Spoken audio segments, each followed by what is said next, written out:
And welcome, ladies and gentlemen, to the monastery, the open bar of the internet, the world's greatest shit show, and the place where we, the good brothers and sisters of this most holy of temples, seek enlightenment through the drunkest, craziest, and most batshit ways possible. I am your one and only gaming monk, better known as Mildra, and with me I have 1, 2, 3 good brothers and 1 good sister. Ha ha ha ha. We have, making his long-awaited return, to the man behind Successor Games and the man directly responsible for this look you see here. Good brother Jeremy. Yes, 35th year of anniversary of Planet Bound. Some amazing things to come. Hardcore games for hardcore gamers. We have our resident winner of the Doku Challenge, unless he still isn't back yet after taking a Watsy. Oi. Taking a Watsy, I'm gonna start using that from now on. Or taking good brother Doku. I would say the reason he drinks is because he's a Redskins fan, but that's not entirely true. I mean, it's definitely part of it. Well, it hasn't been as true since Snyder fucked off. It is slowly getting better, I can say that, which is just another reason to drink. There's no winning in this situation. You were gonna do that anyways. You're damn right I was. At least you got to see Obi break the scoring record. Oh, that was awesome. Yeah. I'm so happy about that. Yeah. We have our resident lady of Mecca and the person who I've more often than not had to say be thankful I'm not at your table with some of these stories you've told me. Good sister Nami. Hi, hello. And last but not least, the man of 1,000 runes, the CEO of Zadari Enterprises, and the bane of my fucking existence, good brother Xanatrix. Zadari Enterprises wishes you all a well-fund hello We need more people for our R&D department. Legal has been unplugged. Even AI was starting to tell me I couldn't do things that I'm going to fucking do. So legal is now just me. And if anybody has a problem with it, get in fucking line. I'll punch you next. So, originally I had planned on doing this a couple weeks ago, but the Hangover shit show was higher up on the calendar, and I bit off more than I could chew this year with the summer supercard, because I didn't realize that I'd be dealing with about 8 different showcases, and there's still 2 more coming. Like Arc System Works and Bandai Namco are doing their own showcases in a couple weeks. Yeah. The death of E3 has really diversified the playing field for shit like that. That part. But there's been stuff like 6-1 Gaming, Indie Quest, and Summer of Gaming, obviously, and a bunch of others. Let's not forget OTK does their own show now because, well, apparently Asmongold can make a conglomerate that does things that are good. Yeah, there was also now Indie Quest. Some of you will be familiar with because I interviewed the organizer of that late last month. But there was also Tiny Build, who had their own showcase, which I used as an excuse to showcase more of Kingmakers. I want that game! But I want to go around on my motorcycle in the 1400s and shoot people with grenades! But it meant that because of how big that was, I had to do that in 2 parts, and because of that, this particular celebration, which I had planned to do after we left beta for Legend Edition, we just had to improvise. And I will note, when I started this project 4 years ago, I had no idea it was going to explode the way it has. This whole thing started because of one idea on an episode of Geek Watch that exceeded past its bounds, because the idea wouldn't leave my head. So I started writing. And then I started writing some more. And then I kept writing. And then he realized that there was one other person on that Geek Watch episode who might also have good ideas. And I was brought in to bane him and also, make the project gooder. Gooder. Yes, gooder. Not better, gooder. Gooder. Yeah. But it eventually became the proverbial rock stuck in the craw for both of us. Just could not let go of it and could not get it out of our heads. We spent 3 years that way, people. 3 years of constant meetings, constant discussions, searching through the Final Fantasy wiki. Holy shit, thank you, Final Fantasy wiki, for existing. It helped a lot. Yeah, all the cross-referencing, the trimming of fat, all the times where we had to sit there and have a 10-minute discussion about, does this feature really add anything to the game? Yes. Or is it just we want it because it's cool and it doesn't actually serve a purpose? And we had that discussion in many different forms, many different times. And yeah, every time... At least a couple of phone calls between me and Monk talking about stuff. Yeah. Mm-hmm. As well as plenty of... I know I had plenty of back and forth with Nami about some of the things we were doing. I distinctly remember summarizing one of the jobs by using a GIF of Gundam Heavy Arms. It's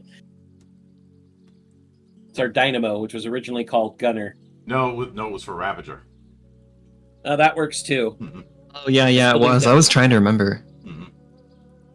And I still think the Dynamo also fits, though. Yeah, but the thing is, there's never just one thing that fits, and I think one of the big things that was a case of things that clearly crossed a certain threshold. And hello there, Dragon, and hello there, Hydra. And I also see Sig in the lurk end of things. Yep. Is the fact that one random day I happened to see a VTuber named Kashi, who I've had some back and forths with, and I've rated him a few times, announcing that he was doing an actual play using our system. And hello there, Professor Penn. Welcome to the madness. I hope to see you in more of these, and I am very grateful for what you are doing. So, for those of you who are unaware, Professor Penn is translating the raw text of Legend Edition into Russian. Brilliant. Yep. Which We've had people ask us before about, do you plan on translating it into X, Y, or Z language? And Yeah. our response is, we ourselves are not linguists of those languages. If you would like to do so, please feel free. We will be eternally grateful. I think there was at one point somebody making a Brazilian Portuguese translation. Oh, of yay. the beta document. Mm-hmm. Yeah, I know that. Yeah, I know that was a thing, though I don't know what the state of it is. Yeah. Well, it's role-playing games. That's a massive market, Brazil, right now. Oh yeah. I have over the last 10 years, I have spoken very highly on the fascinating world of tabletop in certain countries, especially in those where you have a far more diverse market attitude. Zan and I have talked extensively about the scene in Japan. Yep. And I've also talked about the scene in Germany, where the big one is Das Schwarze Auge, or the Dark Eye. Apologies to any native German speakers for my terrible German, but I'll just say I don't speak Cthulhu. You know, Das Schwarze Auge is probably the closest you're going to get from me as well. Mm-hmm. But I think mine might be a little closer than Monk's. Just saying. Yeah. Just saying. I mean, which is surprising considering the name of the group. Yeah. But in Sweden, you've got Free League, who has been on a fucking tear over the last 10 plus years. And Brazil is no exception. Yeah. The biggest entry there is 3D&T, and subsequently the Tormenta setting. And then, of course, Monk, we can't forget the fact that we have expounded multiple times upon how many Italian game studios, especially Two Little Mice. Yeah. Two Little Mice, MS Edizioni, Fumble GDR, and a bunch and Quality Games, and a bunch of independents. Yeah. Italy is hard carrying, I think, the entire European indie market scene at this point. Oh yeah, for sure. Definitely, and plenty of people in that market end up contacting me whenever they have a new project. Tin Hat Games did that earlier this month with On Your Own. Nice. And Zan, over on the Valley, we're covering Farsight, which was a project that was published by MS Edizioni. Nice. It refers to itself as 5e Evolved, but you can't approach it like it's a D&D 5e skin.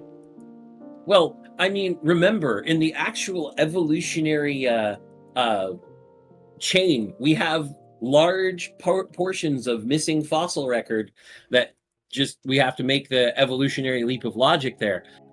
Making an evolutionary leap from complete shit to something that's actually really good. Yeah, it's gonna look quite different in the end. Mm-hmm. After all, chickens don't look like T-Rexes anymore. Well, I should say pteranodons. Excuse me. Yeah. You're excused. Apologies to any paleontologist. If you're mad at us, make sure to submit a letter in the science journal so we don't read it. If you really want to submit your enraged feedback to me, paleontologists, all I ask is the same membership payments you have to pay scientific journals to submit your papers, and then I will read your feedback. Mm-hmm. Yeah. But now since I have you here, Nami, one thing I do want to ask that I don't think I did is what prompted you to want to make the leap to help us out when it came to help out this project when it came to doing the graphic design. Yeah, so long ago. I mean, if I recall my line of thinking, it was, well, first off, it was going to be a little simpler than it initially turned out to be, because we might have gone a little overboard. Matt and I might have gotten a little fucking crazy. But also just, I mean, I really liked FF, and I was like, that sounds like a really fun project to work on. I remember also you pitched me the base system for like the class combination stuff, and that had me like really intrigued. So that's kind of what got me interested. It seemed like a decent fit for FF and everything, and I've always wanted to kind of like do something with the IP, like some kind of fan project anyway. So I was like, oh, this is a weird combination of my interests and talents I hadn't even considered before.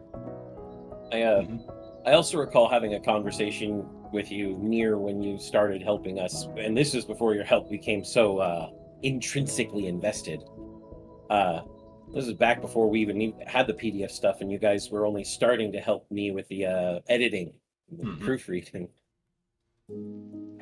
That you were just, it almost sounded when we talked that you had been in some creative slump. You're having a little trouble knowing where to advance with ASG. Yeah, I mean, I definitely was. I mean, and being able to bounce back and forth was a little bit of a plus, because time from one project can sometimes kind of give your mind a bit of a break that it can kind of generate more ideas, and so like I kind of bounce back and forth between the two. It was a nice reprieve. And then, as you said, you went fucking insane.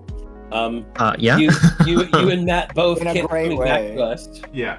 Oh yeah. No, I remember you and Matt both, when you first started working on the PDF, you're like, oh, we could just do these gradients for these color gradients for the different chapters, and then it became more and more and some more And more. and then we were all like, oh, let's choose at the part where everybody was balls to the wall insane. I remember being in a call with Matt for 5 hours while we were doing proofreading, editing, also choosing art, summon art for our different eidolons, or when we were all three in a call, just half the time editing, half the time me telling you the craziest fucking stories from my tabletop life or my real life. I remember that very vaguely, not vaguely, very specifically. I'm lying to myself, just trying to protect my own ego. Sometimes I have to do that. But yes, I can with certainty say that if not for you and Matt, we would have handed out plain text documents to people, and they likely would not have been nearly as polished as they are now. Yeah, because originally all I had was a giant-ass set of Google Docs. Because originally I was writing things in a program called Scrivener. But yeah. Eventually things ended up evolving, and we ended up going significantly past that. And I think now when it comes to Matt, originally I was just going to have him handle the character sheet design. And we would have these lengthy calls where we would be prototyping it in real time on Photoshop and then refining it. Because at the time, he was helping out with a different Final Fantasy project known as 5th Edition. This has nothing to do with D&D 5th Edition. This was supposed to be a successor to the Final Fantasy 4th Edition by Bruno. However, all that came out of that was a primer. That primer I don't think is available anymore. I did a video on the primer just giving my thoughts on what was there. There were a few odd things I said. I wasn't a big fan of the attempt to do ATB that they were trying. I felt that's something you can't really do in a tabletop game in the same way. And unless you're playing it like you play speed chess. Yeah, and very few people do that. Exactly. The only people who do a lot of speed chess are the chess masters in parks. You know, the ones that are going to try and hustle you. I'm pretty sure Bill would try and do that, but I don't see him doing that kind of thing on his streams. Most people would not. Speed chess is a very specific kind of thing, is what I'm saying. And I'd say, but shortly after I put out that video, which you can still find on the channel, it was announced that the 5th edition thing was going to be not happen. There were a lot of reasons, some of them personal. A good chunk of it was there wasn't really a direction, and Matt had a bunch of assets he made for that project that we're just sitting around now. So figuring waste not want not, he approached me about adding them to Legend Edition. One thing led to another, and then he ended up joining in. And I will admit, even though he's stated otherwise, I do feel like me giving my critique on the 5th edition primer and how harsh I was on it may have contributed to that project not going anywhere. So there is a part of me that feels a bit guilty. I shouldn't. Well, what's great about it is it resulted in him going, yeah, this isn't working, and let me look at these assets, let me have a conversation with you, and then let me get involved with something that does have a direction and is working. Pretty much. Well, that's good. And I will note, when it came to the layout design, I was very hands-off. So Nami, was it your idea or was it Matt's idea to have the layout design go with this strategy guide-like look? It was kind of a mix. So we were kind of brainstorming some stuff, and we were trying to figure out which what sources to pull from the actual games. And like initially we were just looking at like the covers, weirdly, like the minimalist Japanese covers, and then I started pulling open the manuals and looking at both the English and the Japanese manuals, and that's when him and I started kind of brainstorming, like, maybe we can make it kind of look like a manual. A lot of them have bars on the side, which is why we did that. Same thing with the top bars, is like a lot of them have these like weird colorful gradient headers. Mm-hmm. I used tens, I think, as a big inspiration there. And then, yeah, some parts of it we started trying to make more like strategy guides, and that was a lot of Matt as well, because he's got a lot of extra like books and shit lying around, I think, and he sent me some like pictures of them and just kind of got the brain going. Mm-hmm. And there's a nostalgic aspect back to it for those of us who've been playing Final Fantasy for so long and at the time bought all the strategy guides that were available from every game store that we could get our hands on. those strategy guides were our bibles to everything that we were playing at the time, or unless, and if not, we had to call Nintendo Power and spend like $10 a minute in order to get answers to our questions. But other than that, we had the strategy guides, and those felt so much in tune with the games that we were playing. They went hand in hand. So the look when I first saw it, I was like, oh wow, this feels like Final Fantasy nostalgically, because they were so intertwined with those of us who played off the strategy guides and were playing those games at the time. I will admit, the chronicling of the history of the Returners projects, that was one of the hardest parts in the introduction chapter. And some of it I was able to construct from my own memories and my own experiences. Other parts, especially the early days of Legend Edition, of Returners, I wasn't able to, and a lot of the material for it is not available. And also, hi there, Cress, how you doing?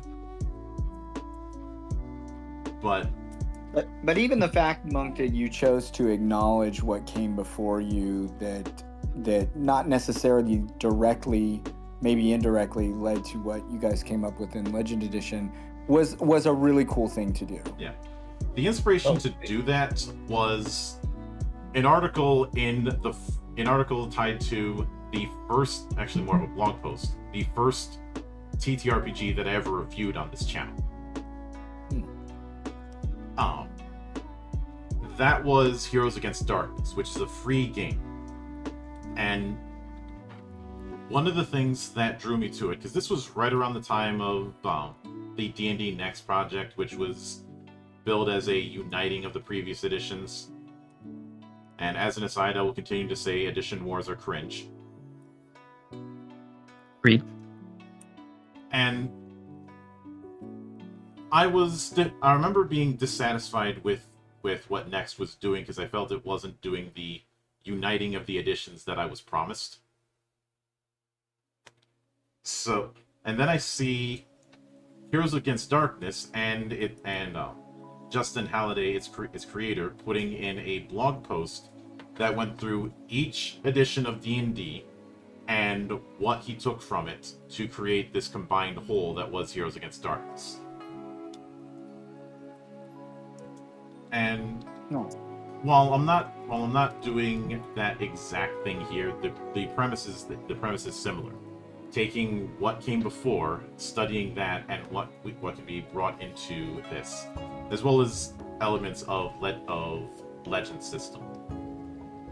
Well, and the biggest thing is that tabletop in general, and Final Fantasy in specific, you have to acknowledge what comes before in both ends there.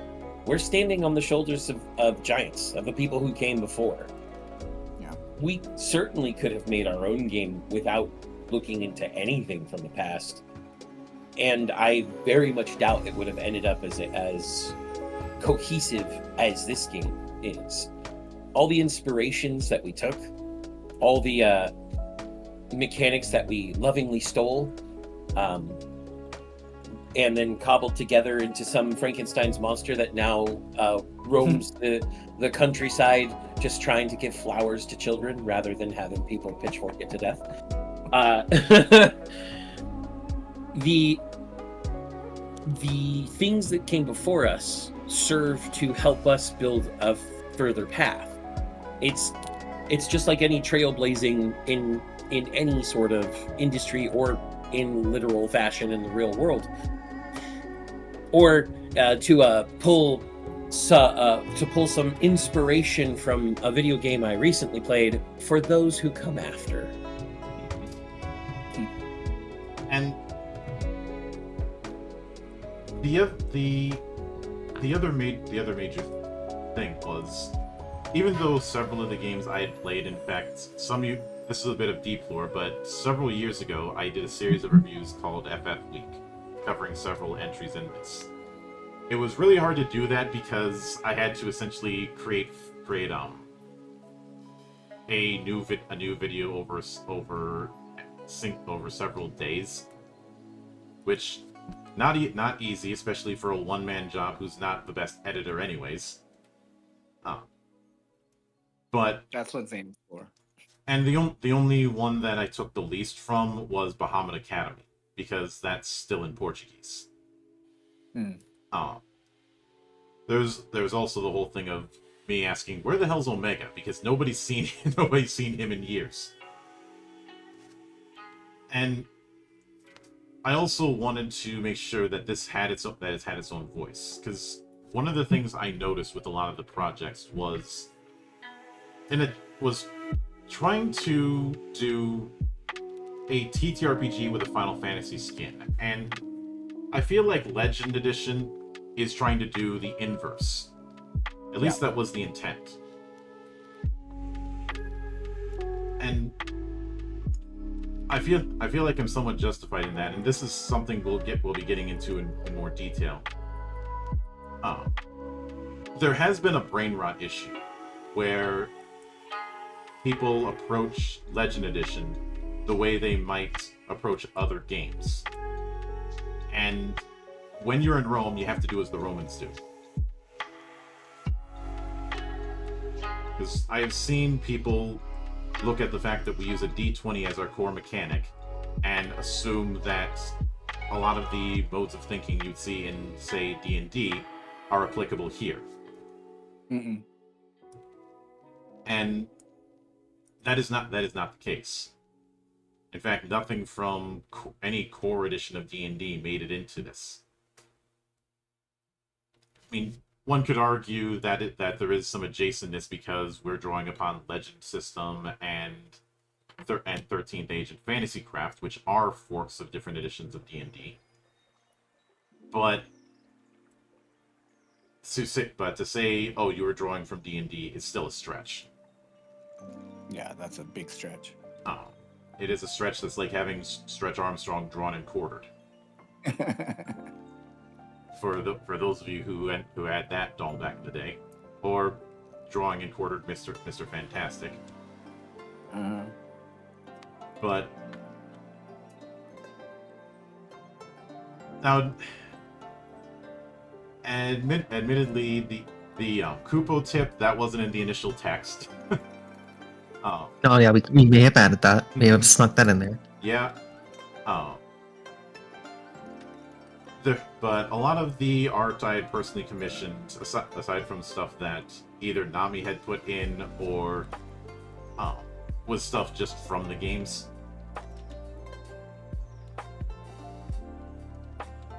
When did you decide to bring the illustrator on board for the jobs? That was something that was done while I was still doing after I finished writing out the jobs and races. Yeah. And yeah. We had our one conversation, mini show conversation where we went over the illustrations, but I don't think we talked about like when you decided to use an illustrator. Originally I wasn't. I was just going to use art from the games, but I realized some job and class designs there wasn't a proper equivalent. Say Dervish, for example. So that was when I reached out to June, who I've worked with in the past, and most recently they had helped with a redesign of the original VTuber design that you did for me, Jeremy, so that was more in a manga style than a comic book style. Yeah. But I worked with them on the art, and familiar but different was a watchword that I had quite a bit. And I had assumed that they were familiar with FF on some level, which they were, but there were certain things that they didn't quite get. So I had to put in explanations, put in links to the wiki, and make very clear what the design goal was. Because I was that specific because there were certain temptations, certain distractions that I wanted avoided. The one that I often bring up is with dwarfs.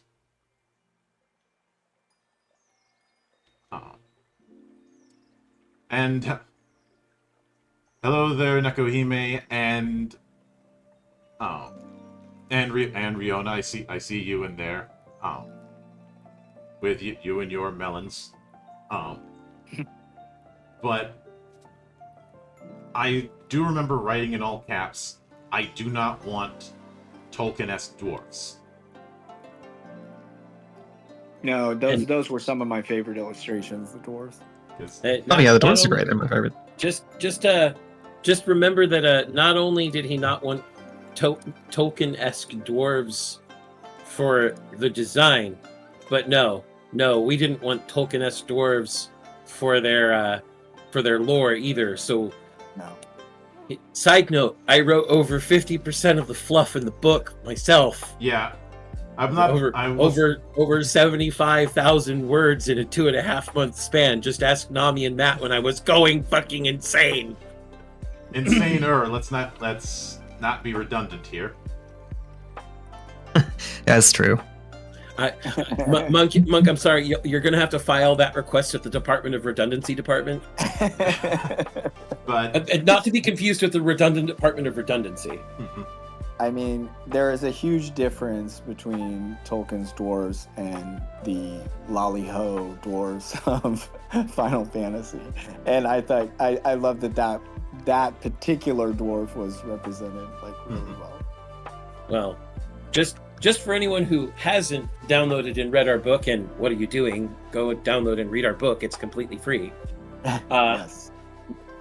The lore for our dwarves is even the lore for dwarves that would be Final Fantasy E, being very hardworking and ingenious race that does a lot of advancements, whether that be technological or magical, and then of course I always include Lolly-Ho, because fuck you, it's Lolly-Ho. Don't ask why.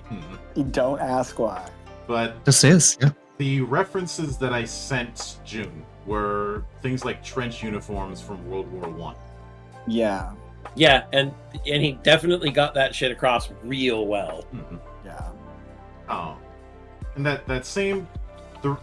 Now I want to make clear, I don't have anything against Tolkien. I love the Lord of the Rings books. I've read through them plenty of times. I've read through the Silmarillion. I've enjoyed them. I've enjoyed the movies because I'm not a purist. For sure.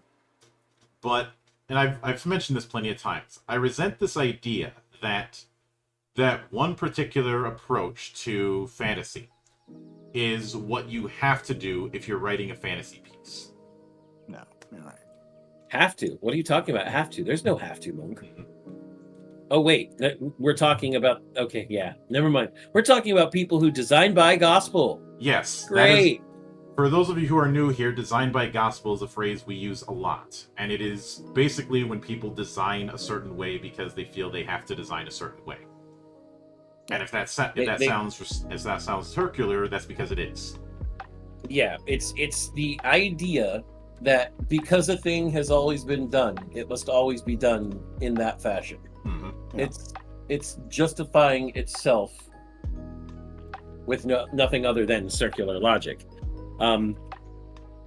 We do not like design by gospel around these parts, but on the other end of that extreme, we also do not like design rejecting everything that came before simply for the sake of rejecting it. So we don't want design in absurdum, I guess would be the best way to put it. And the reason why familiar but different was a watchword when I was outlining was because I wanted to showcase that the campaign that someone runs with this doesn't have to be a imitation of what came before. That was a problem that I had with some of our predecessors. That a lot of them were playing too close to the source material, and in particular too close to the Super NES era or Super Famicom era for the weebs of Final Fantasy. And don't get me wrong, I love 4, 5, and 6, kind of mixed on Mystic Quest, but I don't like the idea that that's what I have to do.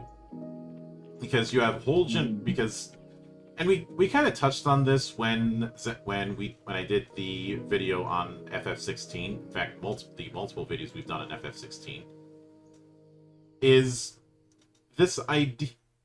A lot of people who have this stringent idea on what Final Fantasy is supposed to be are operating using only one or two entries and not looking at the bigger picture.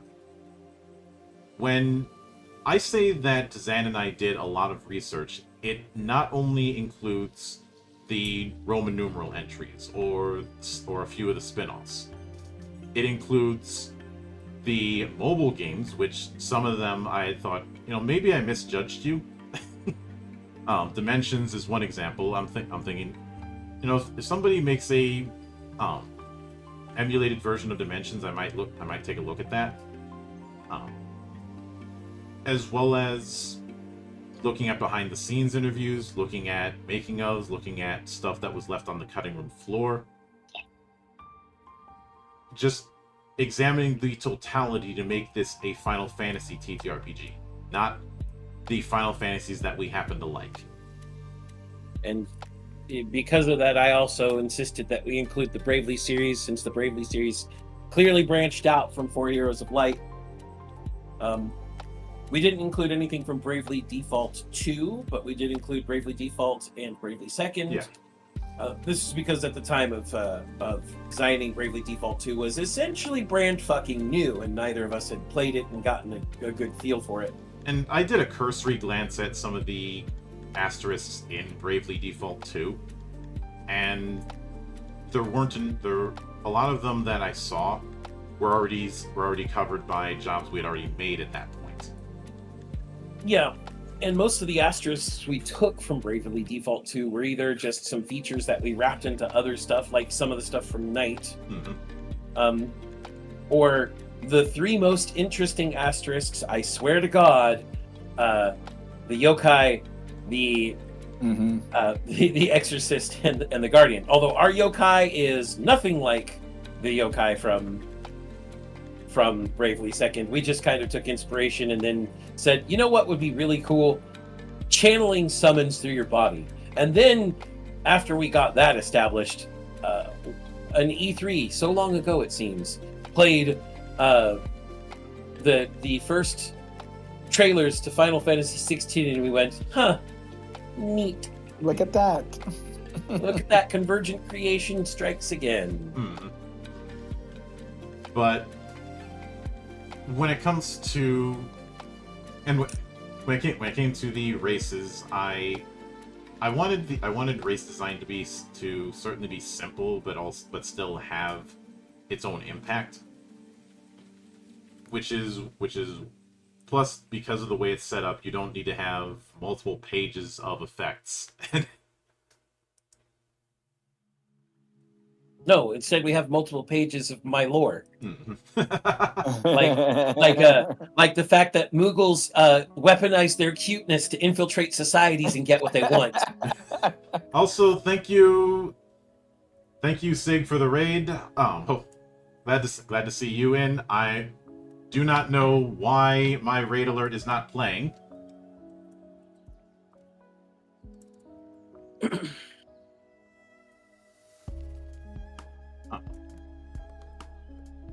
So let me see if I can do the shout out, and that is not working. So that is unfortunate, but oh, never mind, it did work. It just took some time, Monk. It just took technology. Some time. Yep. Oh no, trust me. As an IT guy who has to work with shit that constantly takes its fucking time, I get it. Oh yeah. But when it came, I do also remember that when it came to the design of jobs, I think one of the first things we had said is each one needs to have a playstyle first before we put any features, and those features have to be built around that playstyle. Yeah, we absolutely. We looked at what each one thematically did on the battlefield. Mhm. Well, in Final Fantasy and in general in fantasy. And we took a balanced approach between each and went, well, this one does this, so let's make the features around that. I think one of the more interesting ones early on was Weapon Master. Because most people would think Weapon Master would be what our fighter is. Someone who masters every weapon and can use all of them, whereas that's our fighter. Whereas our Weapon Master is someone who takes a weapon and makes it the best it can be. Yeah. So I wanted to touch on the fantasy of the character who's really, really good at some unique weapon. Yep, and takes care of that weapon and that weapon is essentially a part of them. Mm-hmm. Yeah. I know that in the finished product we have Cloud with the iconic Buster Sword as some other example art just besides June's art of our Weapon Master. Mm-hmm. But other Weapon Masters that you might encounter in fiction or even in history are going to be those famous people with that also were famous for their weapon. Mm-hmm. Yeah. So, I mean, if we're gonna get super technical, Glenn, aka Frog from Chrono Trigger, because of the Masamune, would be a Weapon Master, especially since he was trying to get the Masamune to be perfect the entire time. He'd also be a few other things. There's going to be some magic in there, and also some. So I'd probably give him. I don't know. I think I'd probably give him something like a Samurai. No, Samurai would probably go to Chrono. Maybe Monk for Glenn. But possibly that's a conversation for another night. Yeah, I know. I get sidetracked easily. We all do, Monk. Shush. But the point is that we when we discussed the Weapon Master at first, it was the idea of someone who goes into battle, the weapon is themselves, and they pull out what the most they absolutely can from that weapon. Mm-hmm. And it just evolved from there. Pretty much. Because I think originally I had this idea in my head of the Weapon Master doing a stance thing loosely inspired by Ghost of Tsushima, but it didn't pan out the way I wanted. Well, and then we did that with the Sword Saint anyway. Mm-hmm. And although the Sword Saint doesn't quite stance. No. I'd say the closest thing we have to a stance dancer as far as warrior jobs is Samurai. I mean, with Sen and how Kenki is generated, perhaps. I think the real stance dancer, if we're going to be super technical, is going to be Fighter Monk, because they're changing from weapon to weapon. Yeah, and speaking which is the closest thing we have to stances. The reason I did Fighter in that walking arsenal approach was to address an issue I've had with fighters or weapons experts in a wide variety of games, not just Final Fantasy games and not just fantasy games, but the notion of the fighter has always been somebody who's good with weapons. You know, originally known as the fighting man in very early D&D and Chainmail. But the problem with that approach of, oh, you can equip any weapon, that's not how people are going to be treating equipping their character. They're going to stick to one particular equipment method, and they're not going to be changing it for a couple of reasons. One, the action tax on drawing and stowing weapons in combat is not ideal for that sort of rapid switching. And the other problem is just some games almost disincentivize that kind of thing. You know, somebody who starts out as a sword and board character isn't going to be switching over to spears or great swords anytime soon, or sometimes at all. And now, go ahead. I was gonna say the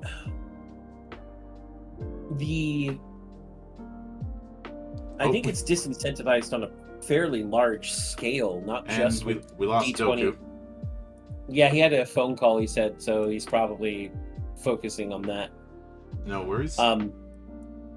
But the disincentivization of being the guy who is the everyman with every weapon is, I think, from a mechanical standpoint, makes sense for a lot of games simply from the way they were designed.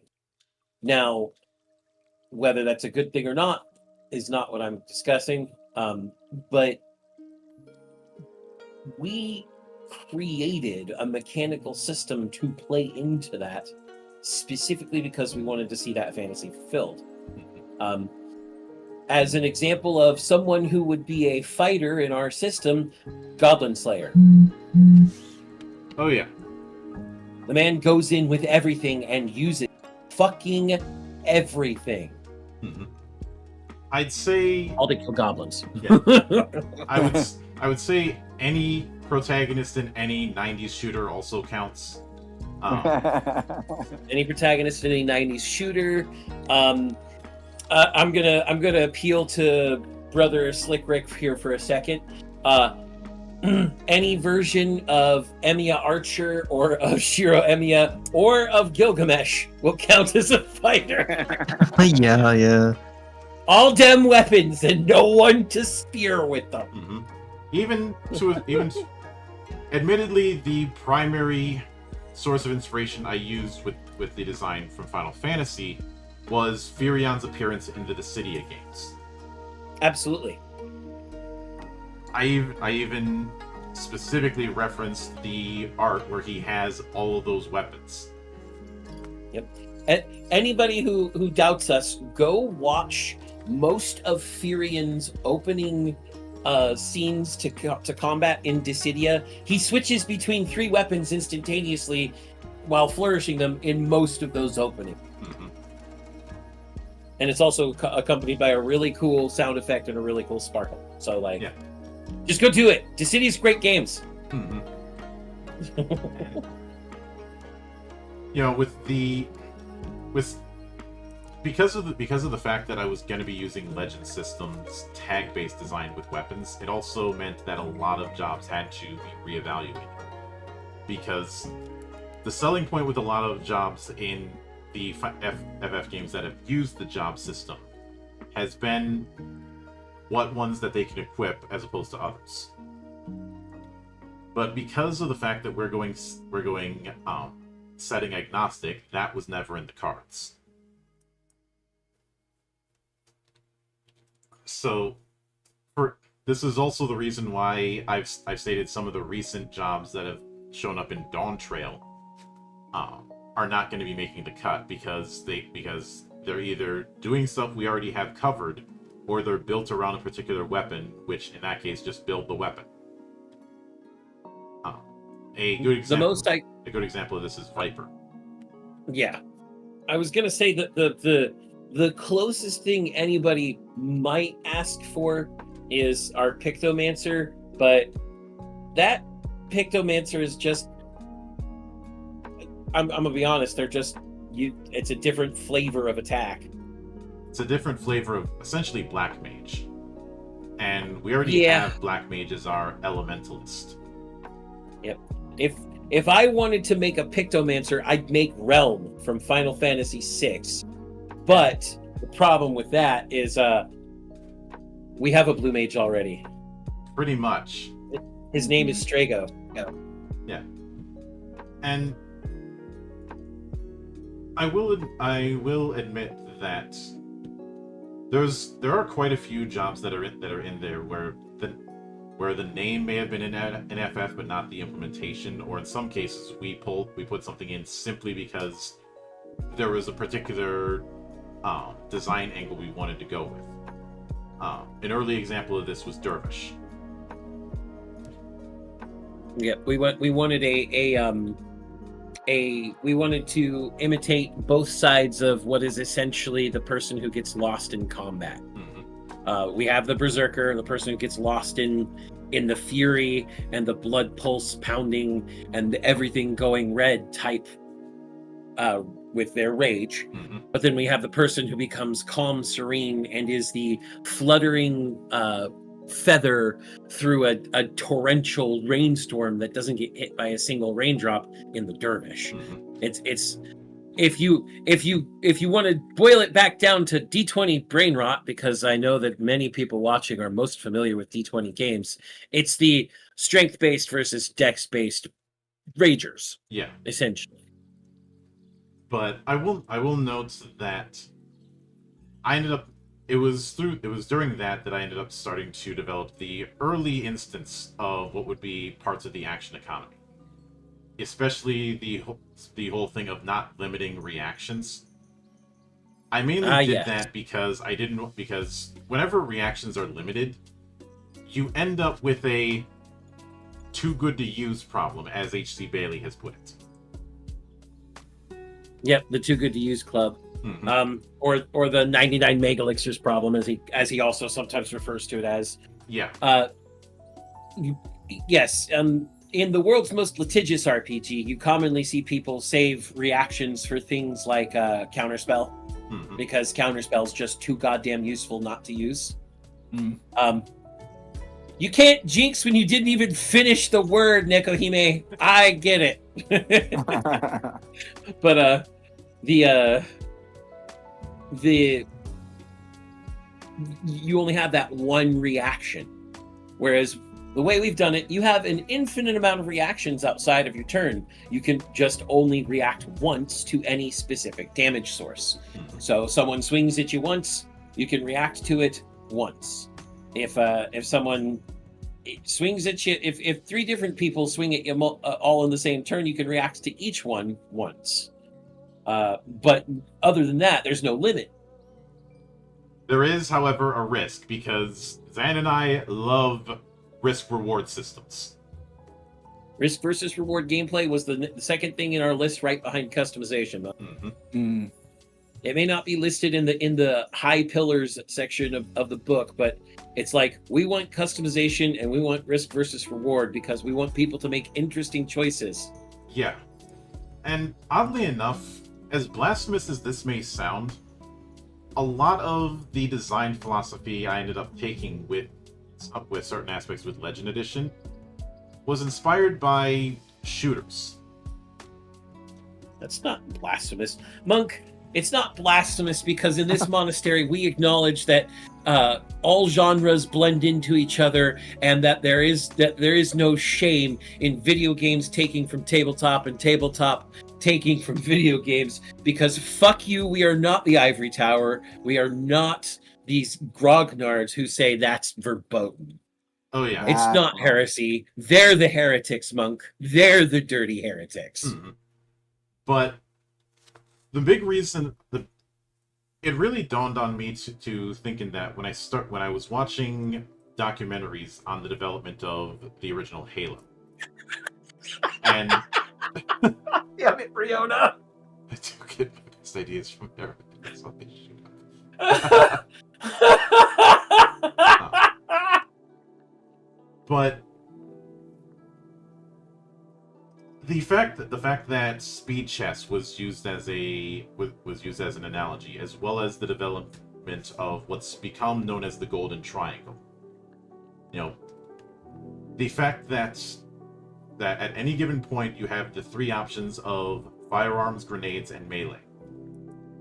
At any given point, just with a push of a button. When in a lot of games in the past, those kind of things you'd have to cycle into. Yep. Is one of those small things that had a big impact. And that sort of barely manageable set of choices that you have to make is something that I was trying to consider, because if you look at a lot of the design with character creation within Legend Edition, you have situations where you have a set of choices, and for each choice you make, there is a price. Even down to your ability score spread. Focusing on one aspect is going to cut you off from being as effective in other aspects. Because Now- of that, it's all but impossible to make a jack of all trades character. I mean, no, it's all but impossible to make a character that is exceptionally inefficient. There are plenty of jacks of all trades, Monk, especially if you use our generalist array. But they're all going to exceed in certain respects and while never being a master.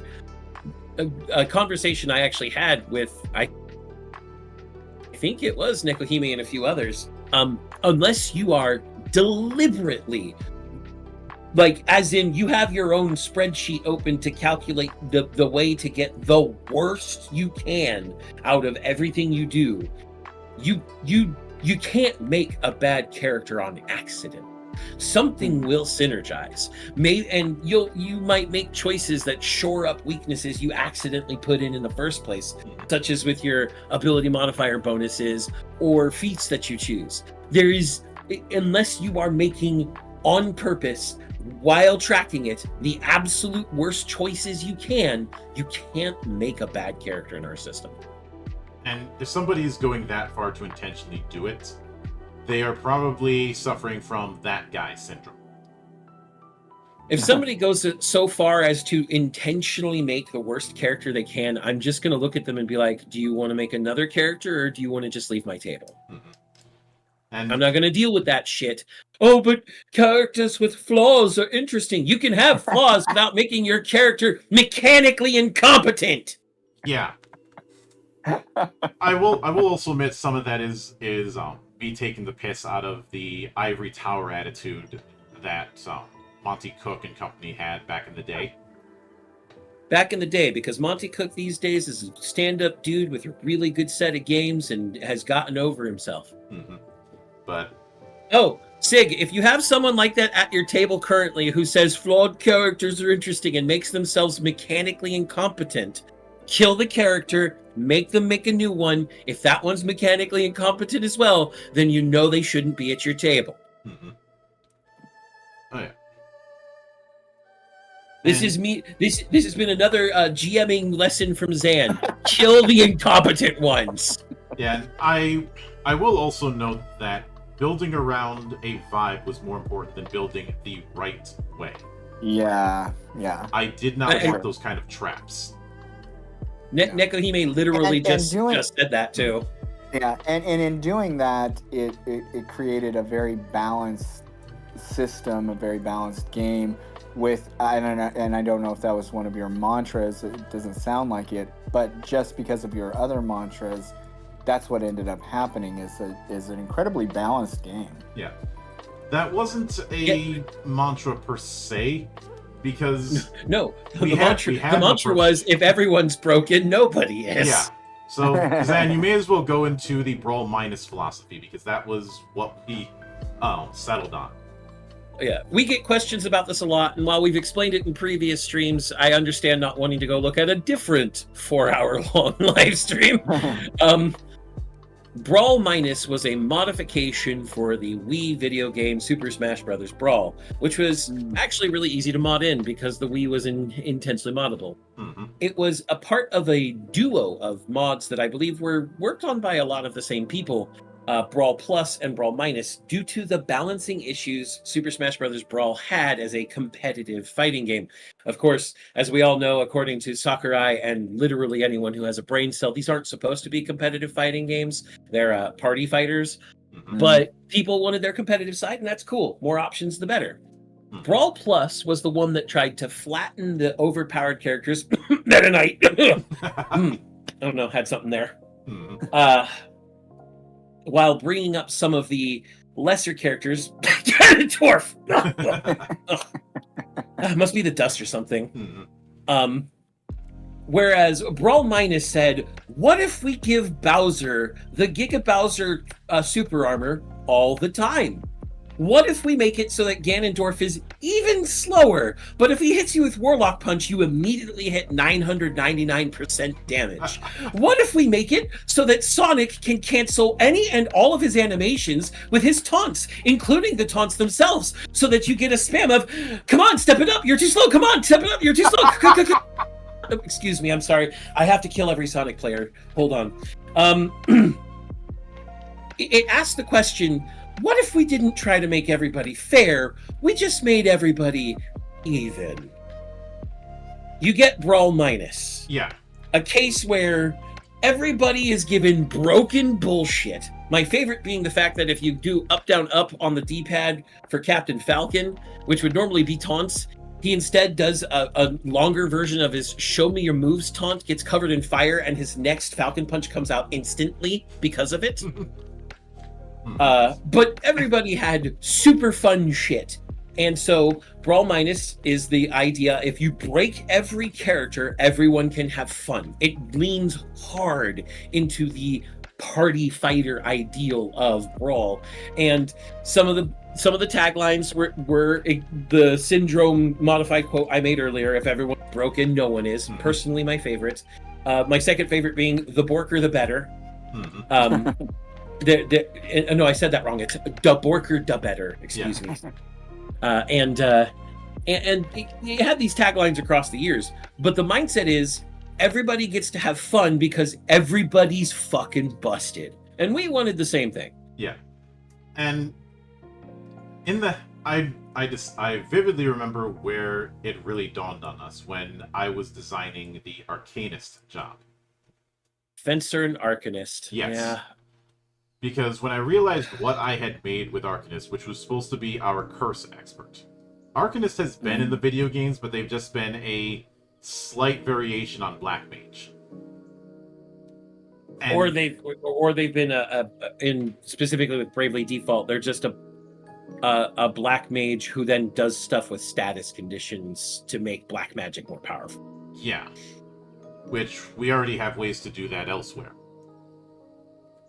But I decided I wanted to focus on the idea of curses and have it as a debuff that you have to get hit with. And then I realized that combos ridiculously well with Fencer to make a particularly annoying setup. Yep. Arcanists curses themselves. They want to get hit by an enemy, whatever enemy that might be. But as you know, as a Fencer, they taunt something. Now whatever they've taunted has, negative penalties to not targeting the Arcanist. So then it hits the Arcanist, and the Arcanist transfers their curse. And they're still taunted.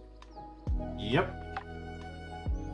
And, this is where I put in, this is where we have the early instances of things like dice flipping, which was something that I had done as a house rule in the past for 2-weapon fighting.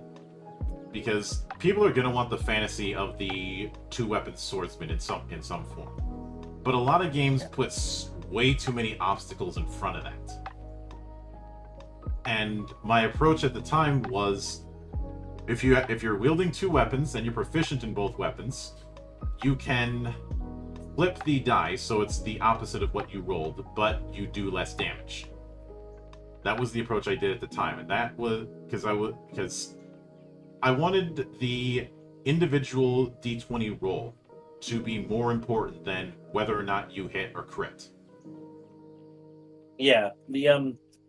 Now, explaining what dice flipping is in a mechanical sense was something that Monk and I discussed for a little while, and I told him that his math didn't math and he needed to add one more, and so we did, and that works. Yeah. To flip a die, if you want to do so as a formula, and let's say we're using the D20, since the D20 is our primary resulter in this whole thing. To flip to the opposite of a die, you take 21 and subtract your current dice roll from it, and you will get the opposite. So, for example, if you have rolled a 4, the opposite would be a 17, because you take 21 minus 4 and get 17. If you have rolled a 10, the opposite is an 11, because if you get 21 and reduce it by 10, you get 11. And then we also made it very important that if you flip a die, it cannot activate a critical fail or a critical success, because that would just be, let's be honest, silly. And as amusing as it would be to turn a botch into a crit, that wouldn't work. And we've had it that the botch takes priority. Yep. But, and There were, and I do have to correct myself. It was Scholar that was a black mage with extra steps. I think one of the characters in FF4 the After Years was a Scholar, but it was just a black mage with some extra things. Yeah. And admittedly, some jobs were designed as gags for me to take the piss. The big one in that was Merchant, which worked in my favor because I knew I had to put Gil Toss in there some form. That is an iconic ability. Yeah. But putting it in any of the existing classes didn't fit. I know Amarant had Gil Toss in 9, but a lot of Amarant stuff is a monk ninja hybrid. Monk, ninja, thief. Mhm. I mean, technically, the thief is Zidane, but or Gitan, I should call him, because that's actually what his name is supposed to be. Yeah. Yes, Merchant is a. We also took a lot of inspiration of Merchant from the Merchant class in Bravely because, well, it had some really nice mechanics there too. Yeah. I will admit one of my favorite designs that we ended up getting from June was the Berserker, because of the fact that you look at a lot of Berserkers or Barbarians in fantasy art, and they usually have They're some nearly sort of pelt. naked. Yeah, Yeah, they're nearly some- naked. They usually have some sort of pelt. But I saw that as an opportunity to instead of use a bear or a wolf, use a Ifrit. I specifically brought up the behemoth as a reference. I mean, I will say that it would be the behemoth if there were no fur. Mhm. Behemoths do not. They have a mane down the back of their head, but they are not fur. Yeah. So the fact that it has a furry face that is very canine, I don't care if those are supposed to be the behemoth's horns. That's just fucking Ifrit. Yeah. The point is, use a pelt that would be a Final Fantasy specific kind of monster.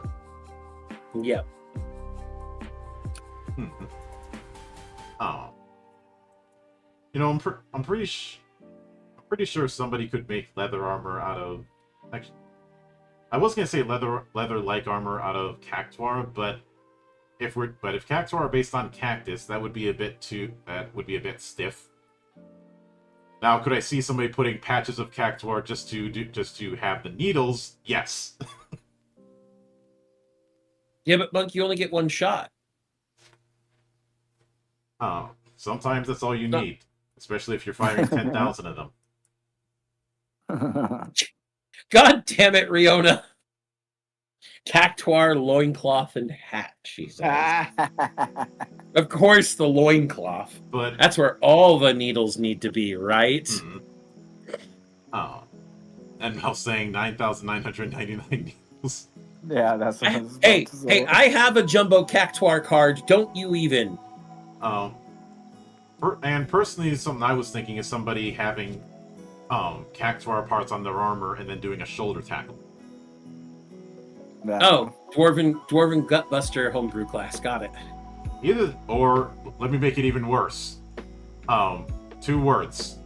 Fastball special. Of course. Of course. Don't worry, Monk. I can throw you that far.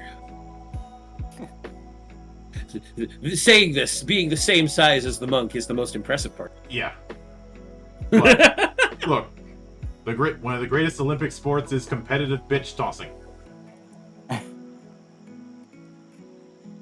But Waka's weapon, but just a Cactuar ball. I mean, the world champion has a saw blade on it, so I don't see why not. But I'd like to play a little bit of association with you guys.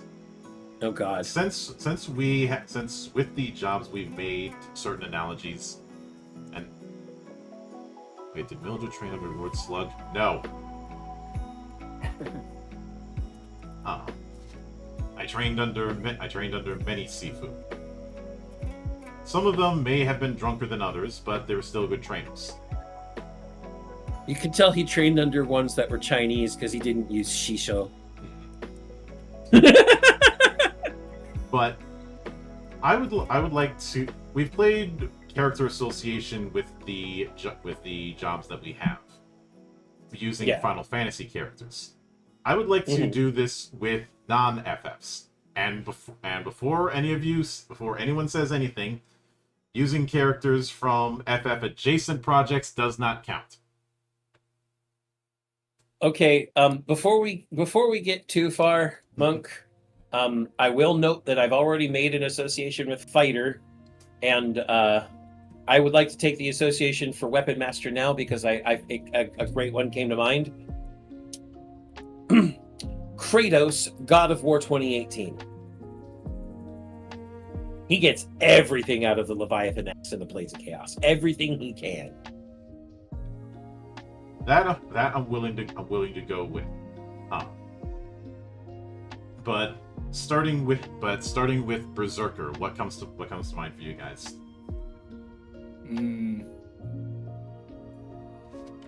You know, that is our literally too angry to die, not just because of the whole Fury thing, but some of its abilities trigger when you're at low health.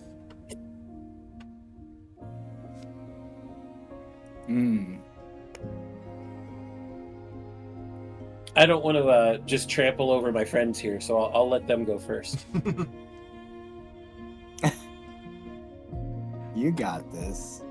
I do have an idea already, but I want to hear the ideas from you and Nami. I mean, my immediate thought is just guts. Not gonna lie. Everybody's. Yeah, I've got guts on my mind though too. I just started like reading that, so. Which Great. the funny thing about that is that ties very well with one of the proudest moments we had with the Valley of the Judged. Specifically, the Barbarian with Heavens and Heresies. All the way back in Heavens and Heresies, earliest nascent dwellings, when I made the comment that it was just guts without armor, and so then good brother Trevor goes, okay, well, we'll add armor options into the Barbarian now. Yep. And I was like, that was an offhand comment. I didn't know I had this much power. The days when Zan thought he was just somebody non-influential. Guts from the Berserk series, Hydra. The Black Swordsman who wields the giant thick slab of iron that was too rough to be called a sword. And also has a cannon for a left arm. Yeah. Which does have historical precedent. I mean, there is a man in real life named Guts, I should say, who is basically the inspiration for Guts, I swear to God. Probably. His prosthetic was so good he could actually write with it very legibly, but at the same time fight with it. So, but Guts is your idea then, Nami? Yeah. I mean, it's the heavy armor probably contributes a lot to it, at least for the visuals. Malf, you did a good thing. As I don't hate Kirito as a character. I hate the person who wrote him because Reki Kawahara is a hack. We've been over that though. That's an entirely different stream. Oh yeah. So what about you, Jeremy? Who's the first one that comes to mind for Berserker? Well, it's too much of a direct correlation, but Ulfr from Twilight of the Gods. I don't know if you guys have watched it. It's a decent representation of Norse mythology in a very contemporary way that was interesting and fun. And Ulfr is just totally fucking insane and just tears things apart with his bare hands, just out of utter rage. Yep, I can see it. Yeah. I'm not gonna go Guts, even though Guts it's right there, Monk. It is literally right, just fucking there. Oh yeah. I'm going to go War from the Darksiders trilogy. Oh yeah. We don't talk about Darksiders Genesis. Shut up. But when it comes to Dervish, obviously, as we mentioned, Dervish is the Dex Berserker.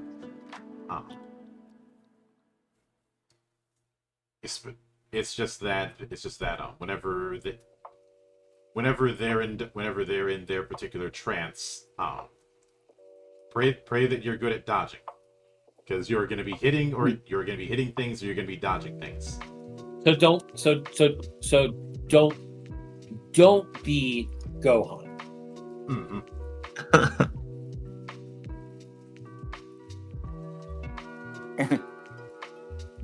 But who comes to mind when it comes to the Dervish? Aeon Flux, not Aeon Flux as contemporary people know her, but Aeon Flux from Liquid Television on MTV.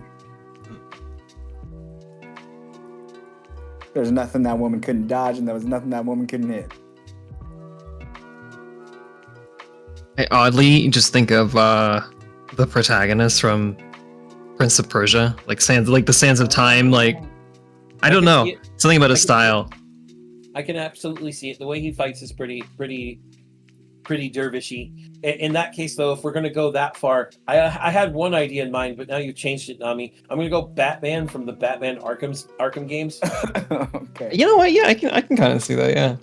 Batman's a fucking dervish and a berserker. Well, no, he's a dervish and a monk and an engineer. There we go. Yeah. Also, god damn it, Riona, I see what you sent me. Yeah, I saw it too. She sent me the same thing. But I could definitely see that. I would also say some of the incarnations of Wei Yan in Dynasty Warriors, especially when he was using a Volge. Mouth says Nariko from Heavenly Sword. I could go with that. Mm-hmm. In fact, unlike some entries, I know setting up the Heavenly Sword in our system would be relatively easy. Mm-hmm. It's a variable weapon for sure. Mm-hmm. And Monk, you bring up Dynasty Warriors. If that's the case, I'm just going to point to the entire Rings weapon set from Orc. Yeah. That's a dervish right there. Yeah. It's a fuck. I got good with Rings for a while, and then I got Lubu's halberd and just said, fuck it, I'm going to use this for the rest of the fucking game. Polearm Brain Rot is real, people. It's not polearm brain rot, it's the Lubu halberd specifically, because the fucking moveset turns you into fucking Lubu. When you pull off the Muso Rage, it is different from every Muso Rage in the game in that you start walking forward with a stomp that knocks lesser soldiers to the ground. And if you do your dodge dash, you dodge forward with a giant fucking wave, and you wreck house. You become Lubu. But this has been my aside about Dynasty Warrior or why everyone should play it. Yeah. Fuck you. But Dragoon, which is also known as Dragon Knight, which I do. I admittedly do love that June had put in that giant dragon helm. Yeah, I especially like that it looks like the dragon skull on the back of a Shogun Scimitar from Monster Hunter, actually. Which I don't know if that was intended, but it's convergent creativity, if not. I don't think it was intended, but a lot of June's designs here with a lot of our classes actually are very reminiscent of Monster Hunter. Mm-hmm. But I just remember saying I wanted more of a Eastern style dragon instead of a Western style. Yep. But Dragoon, obviously you have the whole thing with jump, you have it having crit fishing and the dragon arts. Yep. So who would we associate with Dragoon that isn't Final Fantasy or Final Fantasy? See, that's the that's problem, what I was right? like. I've already got one for you. Any hunter that uses Insect Glaive in Monster Hunter. Pretty much. Oh, there you go. Well, consider the fact that during Monster Hunter World's crossover with Final Fantasy XIV, they gave them the fucking Dragoon armor and the Gable as the fucking Insect Glaive crossover tie. Mm-hmm. So clearly, I'm not the only one who thinks that insect flavors are just dragoons, guys. I would also say, any assault marine in any 40k game. Jetpacks, DFA. Yeah. Also, since you brought up DFAs, any Highlander pilot in BattleTech. Of course. What else? Jeez. Riona brings up Kime from Drakengard. That was actually my thought, but like he doesn't super fit the class. But that was my initial reaction, to be honest, because I'm struggling. I'm having a hard time. I still think Kind from Drakengard could fit. If you give him some tech, we could go back to the 80s and do Dino Riders. Something like Dino Riders, we've got something else for that. But you're not wrong. You're not wrong. I look at the Dervish as this jumping flash. See, that I'm willing to go with. Also, PS1 Ghost in the Shell, which was made by the same team, so it's still jumping flash. Yep. But I would also say first off, the big reason I brought up Highlander is because of the Highlander burial. Jeremy, are you familiar with the insanity that is the Highlander mech in BattleTech? No, I don't think so. This is a assault mech, which is the heaviest class of mech. There's light, medium, heavy, and assault. Assault are the big boys with a lot of big guns. The Atlas is the poster child for the assault mech. Okay. This is a mech that is at that weight class with jump jets. Okay. It does not usually kill things with its guns, missiles, or otherwise. It usually just kills them by land. Yes. Nice. And yes, Nekohime does point out properly 80 to 100 tons. Mm-hmm. And there are bigger ones out there. They're usually fucking insane boondoggle projects that are still hardcore as fuck, but they don't have jump jets. Yeah. And the idea of something that heavy with jump jets is a terrifying thought. And a thing that they like to do is land on smaller mechs so hard that the mech gets buried. This has gotten its own name as the Highlander Burial. And early on, when Highlanders started being pressed into service, the pilots, because pilots are fucking insane, would do this. And instead of the engineers trying to get them to stop, they said, We'll armor up the legs so that you don't break the damn legs trying to do this. Because they knew they weren't going to stop them. Mm-hmm. Yep. One other. But you know what, Monk? Mm-hmm. I'm going to say it. You're probably going to think, huh? At first, and then you're going to be like, wait, no, that makes sense. Sekiro from Sekiro is a dragoon. Meanwhile, my shoulder angel is going, no, he's got a point.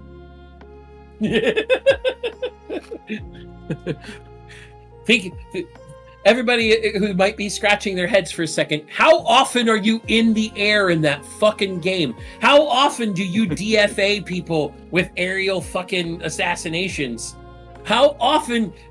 There is an entire set piece where you aerial assassinate a 400-meter long snake. Mm-hmm. It's the best fucking. It's the best fucking set piece. One of the best fucking set pieces. Okay, I can't say it's the best because that entire game is a masterpiece. Yeah. Fuck. Ah. But, I love Sekiro. Game is so good. Yeah. But with Fencer, I want to be the asshole and just say Raphael. But pretty much any mecha pilot that we've seen that focuses on one-on-one fights is gonna be in that camp. So there's George Desand. Yeah. So fuck it. I'll put in Trace Kushinada. And Zex Merkis. because of the fucking Epion. Yeah. But you know who I'm gonna put in for for our fencer monk? Who? Carrie Elwes. Or maybe I should do Mandy Patinkin. Yeah. Either way, I'm right. And For those who don't know those names, maybe you're more familiar with Inigo Montoya and the Dread Pirate Roberts, yeah. also known as Wesley. Wesley. To the point where I did consider adding a feat called I'm Not Left-Handed. That's awesome. I really wish we could have, but Or the six-fingered man, something. Now that can just be something you tie into the fucking story. If you have a bunch of, True. if I ever have a party full of people who have chosen the fencer job, at least two of them have chosen the fencer job. I am making a six-fingered NPC, Yeah. Yes. and one of them is gonna hate him. I have this great pin on my backpack that is like when you go to conventions, you wear those stickers that they put on you that say, "Hello, my name is," and then you put your name. It's a button that says, "Hello, my name is," and it says Inigo Montoya across written across. My father, prepare to die. But I would also Inigo was my choice for fencer. I would also say, and I feel like anyone who embodies the Old West gunslinger could also be applicable with fencer. Yeah, sure. Yeah, you kind of could. I mean, mine's a straightforward pick. Raphael from Soul Calibur. He is the epitome of a fencer. Easy enough. And Yep. I wish all Raphael means back in Soul Calibur 2 a very happy go fuck yourself. And now you've reminded me that I must once again say, I wish everyone who told me I'd have a good time watching To Your Eternity a very happy go fuck yourself. Yeah. But That is an aside, but I don't care. yeah. It must be said. It's obligatory. Mhm. But with the fighter, We already mentioned, like, any 90s shooter, which it's accurate. Where do they keep that shit? But along with that, I would add Link, because where do you keep that shit, Link? In most games. this might be a bit of a left field one, but I'm throwing in John Wick. Oh, there you go. No, John Wick makes sense. He's got the same idea as Goblin Slayer does, using everything to his utmost advantage all the time.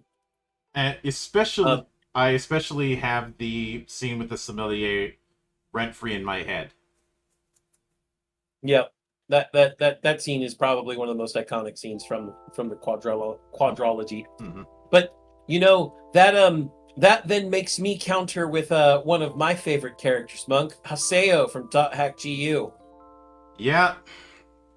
Especially with Last Recode, because now he has the 8 phases weapon, which allows him to use every goddamn one of the 8 phases weapons. I mean, the fighter doesn't have to be melee only. I mean, would Doom Guy technically count? Can I squeeze that in here? Yeah, there you go. Did say every any character. shooter. I did say every 90s shooter character ever, so that includes. Yeah, you did. Yeah.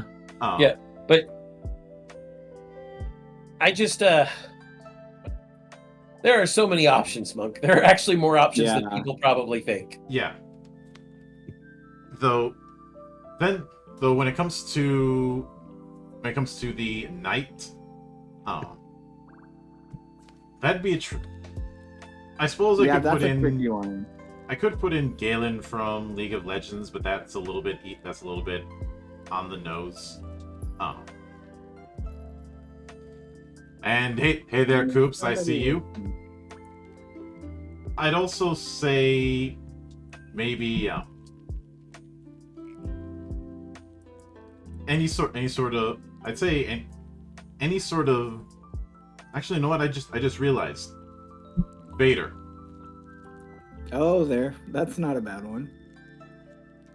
I specifically say Vader because his fighting style is all about breaking you down. Over the fact that your arms are going to get tired, his aren't. And I have spoken. What arms, Monk? Remember that he's only half the man he used to be. Yeah. I have spoken about the fact that I don't think people realize how terrifying it is to have a melee contest with somebody who is not going to have their limbs tire out on them. Well, most people don't think of it as scary because they don't realize what what you're trying to inspire. They don't realize you're trying to inspire the implacable foe. Mhm. Which, once you say implacable foe, people the switch hits their head. Yeah. You're like, oh no. I'm actually thinking, because I have a few, most are, adjacent though, so I want to really make sure. I mean, the ability to break anything and everything that's coming at it, whether it's, some sort of mystic thing, all the way to attacks. I was thinking of fighter games and Blanca's electric attack. Like, you just can't touch him at that point. He'll break anything that you're throwing at him, whether it's a Hadouken or are you jumping or you're hitting. You're broken. You can't get through. I see where you're coming from, and honestly, Blanca is not the one that comes to mind in that sense. No. Because Blanca is more of a Shoto. I'd say because the whole idea with the way we handled break arts is it caps the enemy's die rules. Okay. It limits their potential, essentially. Mm-hmm. It brings down their overall ceiling so that they can't necessarily always do what they want. Yeah. So in thematically, that's you beating somebody to the point that they're not operating at their maximum potential. Yeah. In which case, Monk, should we just quote the Sifu game? Yeah. Yeah. Both the bad guys and your main character, bro. And I know you brought up Sekiro earlier, but I feel that kind of thing could apply just as much to the knight. I mean, depending on which of his ninja tools you're using, absolutely. I was just talking about the main combat loop is going around fucking people up and killing them, usually from above. Yeah, I'm more referring to the posture thing. Oh yeah, posture breaking. In which case, we could name every Dark Souls and Souls-like at that point. But even then, I feel that that's still not. It's a little too vague and wide. Looking at my video games, just because, sometimes you got to go look at the list for a bit. Sometimes that list looks at you and goes, hi, and you're like, oh God, please, no.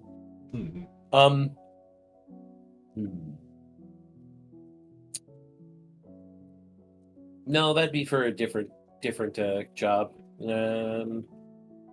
Like, mechanically, my pick doesn't necessarily make a ton of sense, but like Astaroth from Soul Calibur also just kind of has the same kind of vibe of like just break overwhelming might. Yeah. Yep, overwhelming might, break you down, sort of thing. Astaroth would still fit Berserker more, I think, though. I probably, yeah. Here's one for you, since we all love mech. Troa Barton. Yeah. I think Troa could, but if we're gonna go with overwhelms you and breaks you down, as much as I actually, no, I don't really hate saying this. Monk, Setsuna, Gundam 00. The way the Exia works is to overwhelm you and break you down until he learns how to transam and uses quantum particle field to teleport and. Let's not go down that rabbit hole. Hey, there's a new movie coming out. There's a new 00 movie coming out soon. There's really? Yeah. Yeah. But like a continuation, and I want it. But with Monk, and I specifically went with Monk with a weapon because I wanted to make clear you don't have to be an unarmed combatant to use Monk. Just like you don't have to be an armed combatant to be anyone else. Mhm. But I'm gonna go with silly here. I'm gonna go with very silly here. God Hand Gene. Yeah, same. I mean, Godhand Gene could be one, but no, I was gonna say Moroku. Fuck you. Hey, fuck you. He's literally a monk, and he does know how to fight somewhat. It's just since he's always against demons, he uses the hole in his hand instead. Yeah. But and I know it would be tempting to you to invoke Kenshiro or something like that, but I feel like that's a little bit too close to the mark. Nekohime says, gun knuckles. Yep. But I do think most fighting game characters, especially 2D fighters, would fit. And what especially comes to mind is I can't remember which of the Alpha games, but it's the one that I think it was Alpha 3, which had custom combo.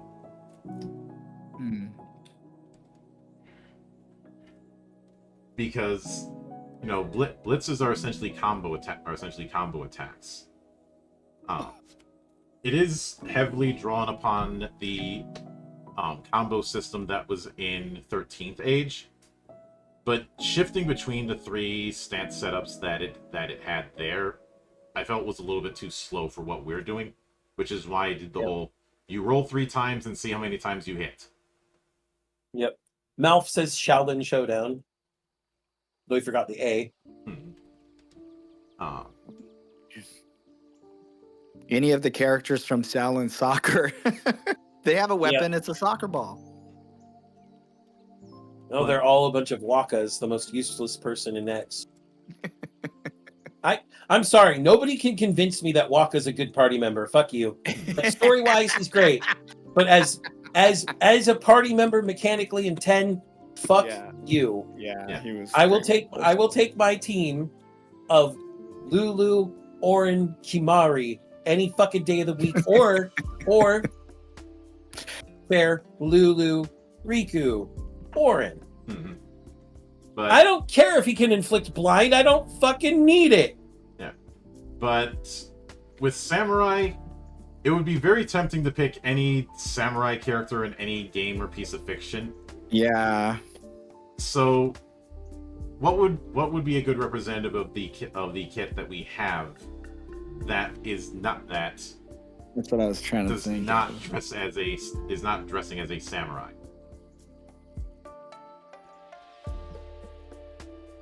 Killing in a single decisive point after building up their internal focus, essentially. Mm-hmm.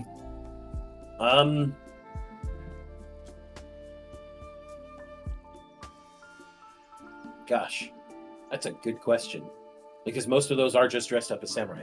Mm-hmm.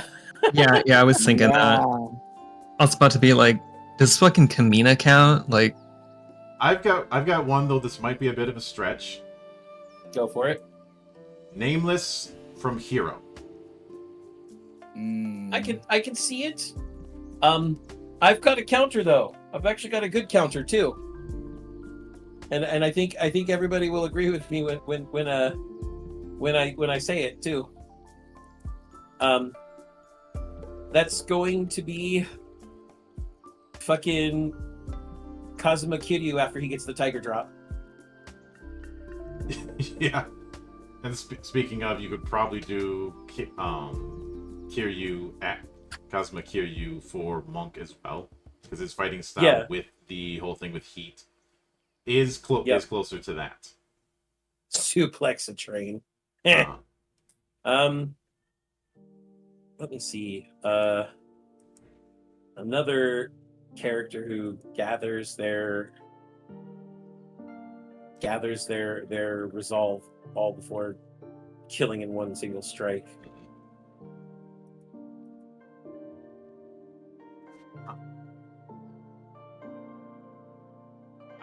That's a tough hard one. I mean, okay, no, you can't say that Kenshiro is samurai here. Okay, he's definitely monk. Mm-hmm. I love the enthusiasm. We love Kenshiro in this household. Nothing wrong with that. As samurai, I don't see it. I do, however, see Ray. Ray. Okay.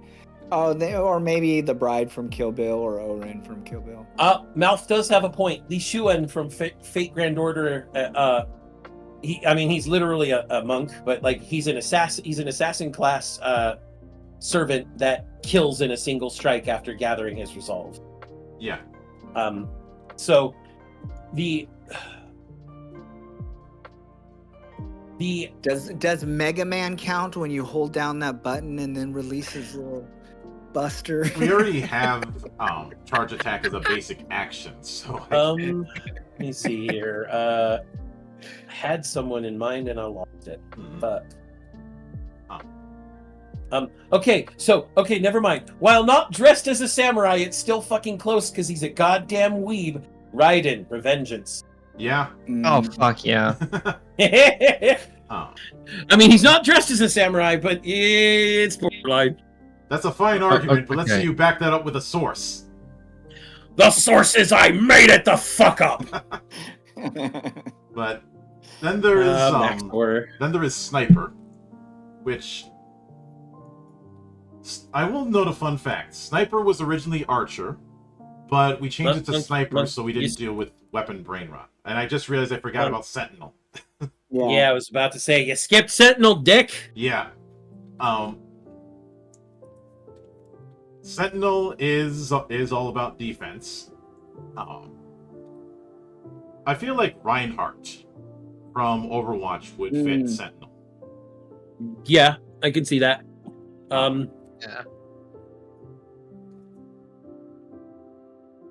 Not his daughter, because Brigitte is a war crime. She was completely borked when I played. But, Every new character is completely borked when they're introduced. Yeah. Then they heavy nerf them in the next patch, and everybody bitches. Mm-hmm. But It's the greatest salt mine I've seen in ages. But I'd also say this might be a bit odd of a choice, but Hakumen in Blaze Blue.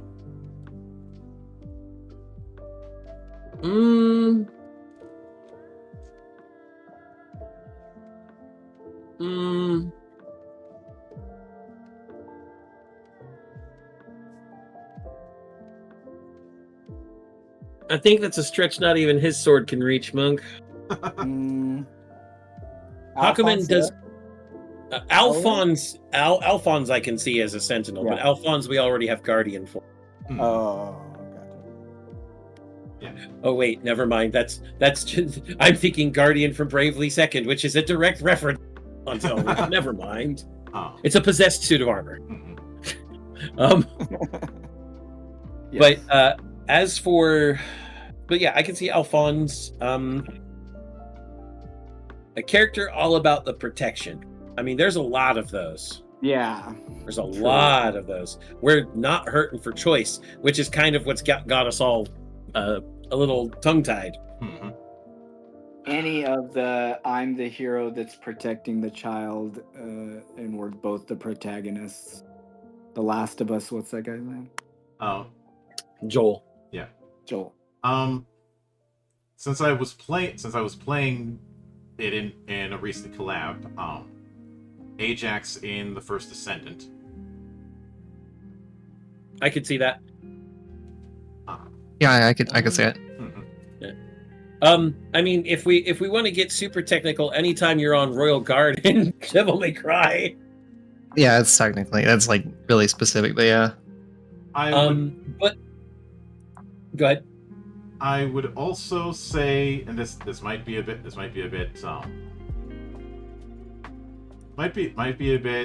on the nose, but Yoshimori from Kakaishi.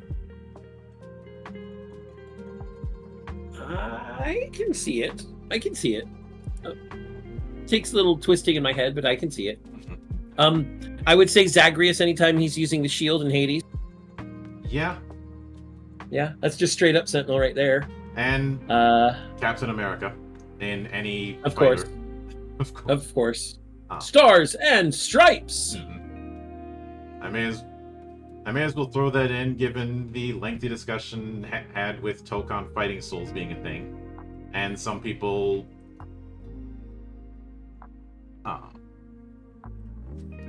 And okay. There's a bit of a question about if they want to focus on gun stuff, what jobs are the best to look at first. So Because of the way we set up weapons, there's not really dedicated gun jobs in that sense. Mhm. it depends on what you mean by gun stuff. What sort of things are you trying to do with the guns? Are you trying to be super accurate with them? If you're trying to be super accurate with anything, sniper's the way to go. The aim bonus and all the goodies from that are how it goes. If you want to be all DACA, we've got plenty of things. You could be a spell DACA with Ravager. You can just be DACA with a dynamo. Mhm. It really depends on what you want to do with guns, because once you know what you want to do with guns, you just choose the jobs that are going to do what you want to do with guns, and then when you make your weapons, you make them all ranged weapons for guns. Yeah. It's that simple. This is none of the jobs are built around particular weapons. That was all. Yeah, that we was wanted always to it. avoid that. Also, I just randomly thought about Sundowner for Sentinel here. Mhm. And Yeah. because of his little explodey shields. Mhm. Yeah, the man's made of shields. He is fucking invincible. Mhm. Never mind. God damn it! You made me remember the Max War version of that, though. God damn it! That video's really good. Oh, They say kids are cruel, Jack, and I'm not going to finish this sentence. We get demonetized. But I was gonna say Hashirama from Naruto, actually, because of the whole wood jutsu stuff. Mhm. And even a lot of characters in fighters that have super armor could fit the Sentinel. Yeah, but I don't think Zangief or Pochumkin are sentinels, Monk. No, they are command grab. Yes. Even though I forget how to do half of Pochumkin's command grabs, Nami knows quite well how Pochumkin works. oh yeah. But when it comes to sniper, I know it would be tempting to go with a ranged weapon approach, but I'm going to be cheating a bit and instead say Afro Samurai, especially in his PS2 game, or Jack, from Mad World and Anarchy Reigns. That's my last name. What do you mean? He's only choosing Afro Samurai because Afro Samurai. Fuck off. Legolas. I mean, Legolas is a very literal version of that. Yes. I mean, I was gonna be cheeky and just say Sniper Wolf because it's Right? in the name. Exactly. But then you could actually argue that there are quite a few characters in the Metal Gear series, snipers, including Snake himself. I mean, would Ocelot kind of count? Because I mean, he does do Absolutely. some crazy accurate shots. Absolutely, Ocelot would be sniper. The trick shots he pulls. Are you fucking kidding me? Yes. He would definitely count as well as his actor, Revolver Ocelot. He like recently reposted that Revolver Ocelot bit, and I think in your meme channel. Revolver. Yeah, Revolver. Yeah. I forgot about that video. It's so good. But There's nothing wrong with the Colt Single Action Army. But I'd also say this might be a bit of an odd choice, but Ashley Riot. I know I don't know. name from Vagrant Story? Vagrant Story. Yes. Yeah. Yeah. the reason I say that Actually, is so kind of. much of the game's loop is about targeting specific body parts and not getting specific body parts of your own targeted. So that means any vault dweller of the recent Fallout games because of VATS. Yeah. VATS is tying a sniper to your arm.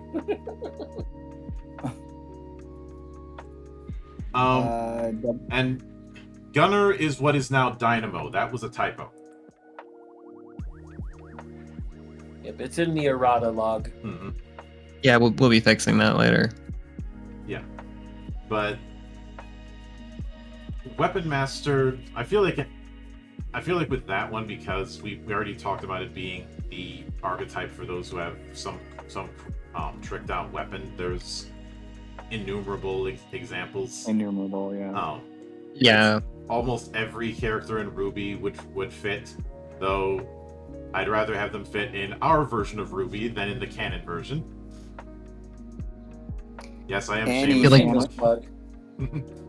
Shameless plug of our 4-episode extravaganza of reconstructing Ruby, and then of course giving it an ending because it doesn't have. Yep.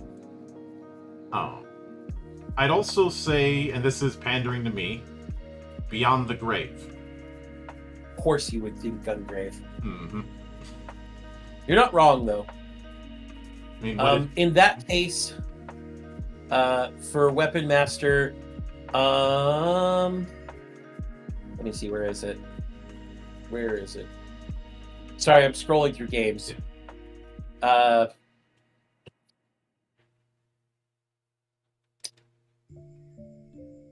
Monk and Nami. Wagazan kanto ni tatenu mono nashi. Zengar Zumval. Yeah.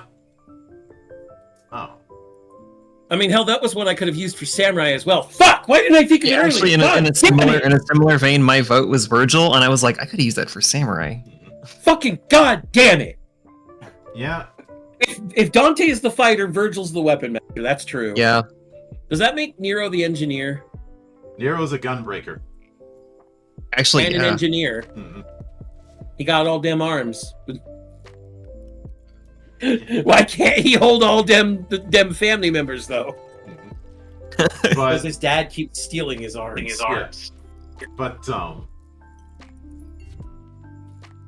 as odd as this may sound, I would also go with early James Bond.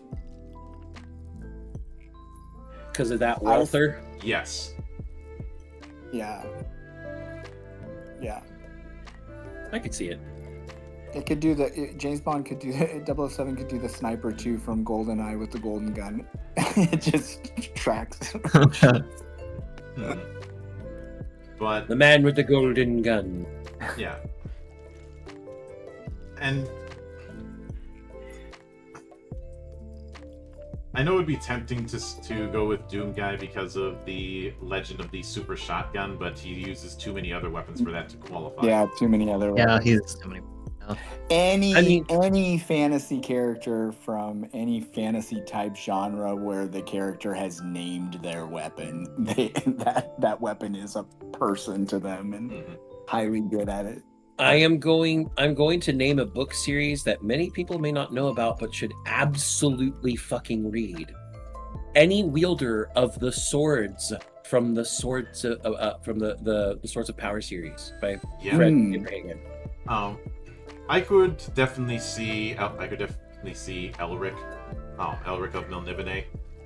Yeah, that's what I was thinking of Elric, which then reminded me of He-Man for some reason, because the Sword of Power. I have the power. Yep. Now, when it comes to chemists, I will admit this: I did send Lazard Valeth as a visual reference.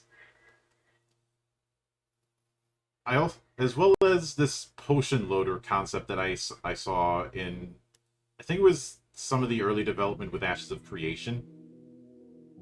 It just put this idea of a potion gun in my head. I mean, that just means Monk, that just means that that potion guns are real. But any character in the Atelier series could count for chemist. That's a little bit on the obvious end of things.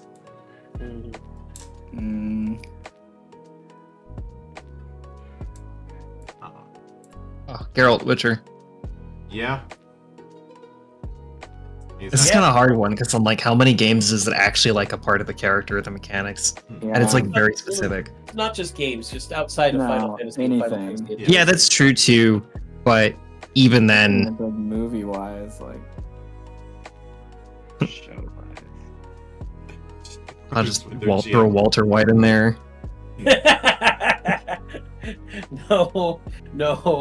Walter White fights with guns and money. That makes him a fucking dynamo merchant. The only part that's chemist is how he makes his money. Actually, yeah.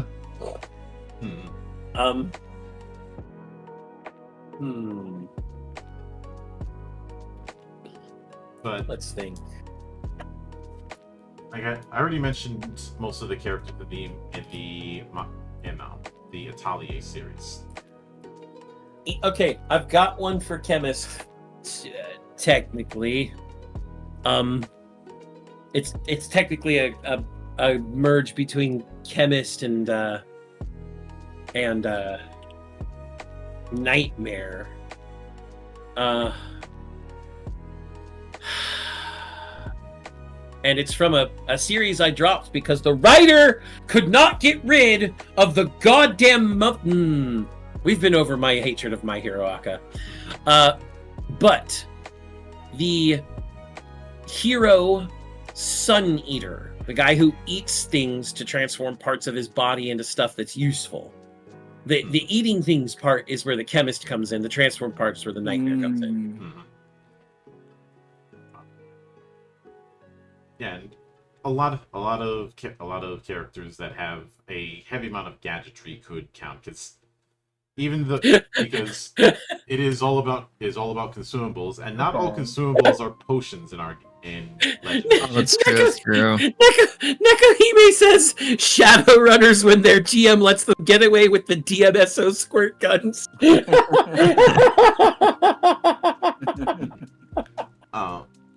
Fucking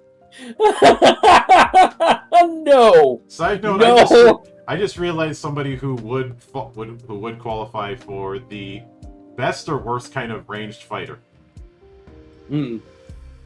Scott. Scott. Kentucky Ballistics. I know. I mean, we kind of crossed that threshold when he made a full sled for the punt.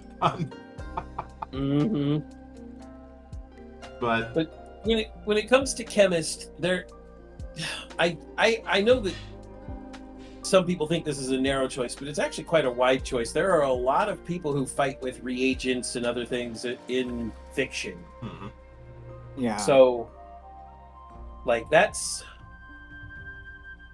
You could use any poisoner from any amount of... Sure. Yeah. But when it comes to covert ops, I know it'd be tempting to go with Bond. I know I said that this was meant to be the Turks, but I will instead bring up Michael Weston. Okay. Because Burn Notice was fucking great. Yes. Yeah, actually. I actually, this is where one of the games I passed by earlier is going to come back into play. Agent 47. Damn it! You beat me to it. Yes. Ooh, you almost had it. You almost had it. Got to be quicker than that. And you almost had it, Monk, but you got to be quicker than that. I'll also throw one more in because in the FF Tabletop Discord, somebody decided to convert Marvel characters into my system. Oh Jesus. Moon Knight. I don't think Moon Knight is very covert, Monk. Yeah. I'm going with it because one could interpret his multiple personalities as disguises. Yeah. Agent Smith from Matrix. That would work. But if not Moon Knight, then no. any number of the more spy adjacent characters within The question. The question, most definitely.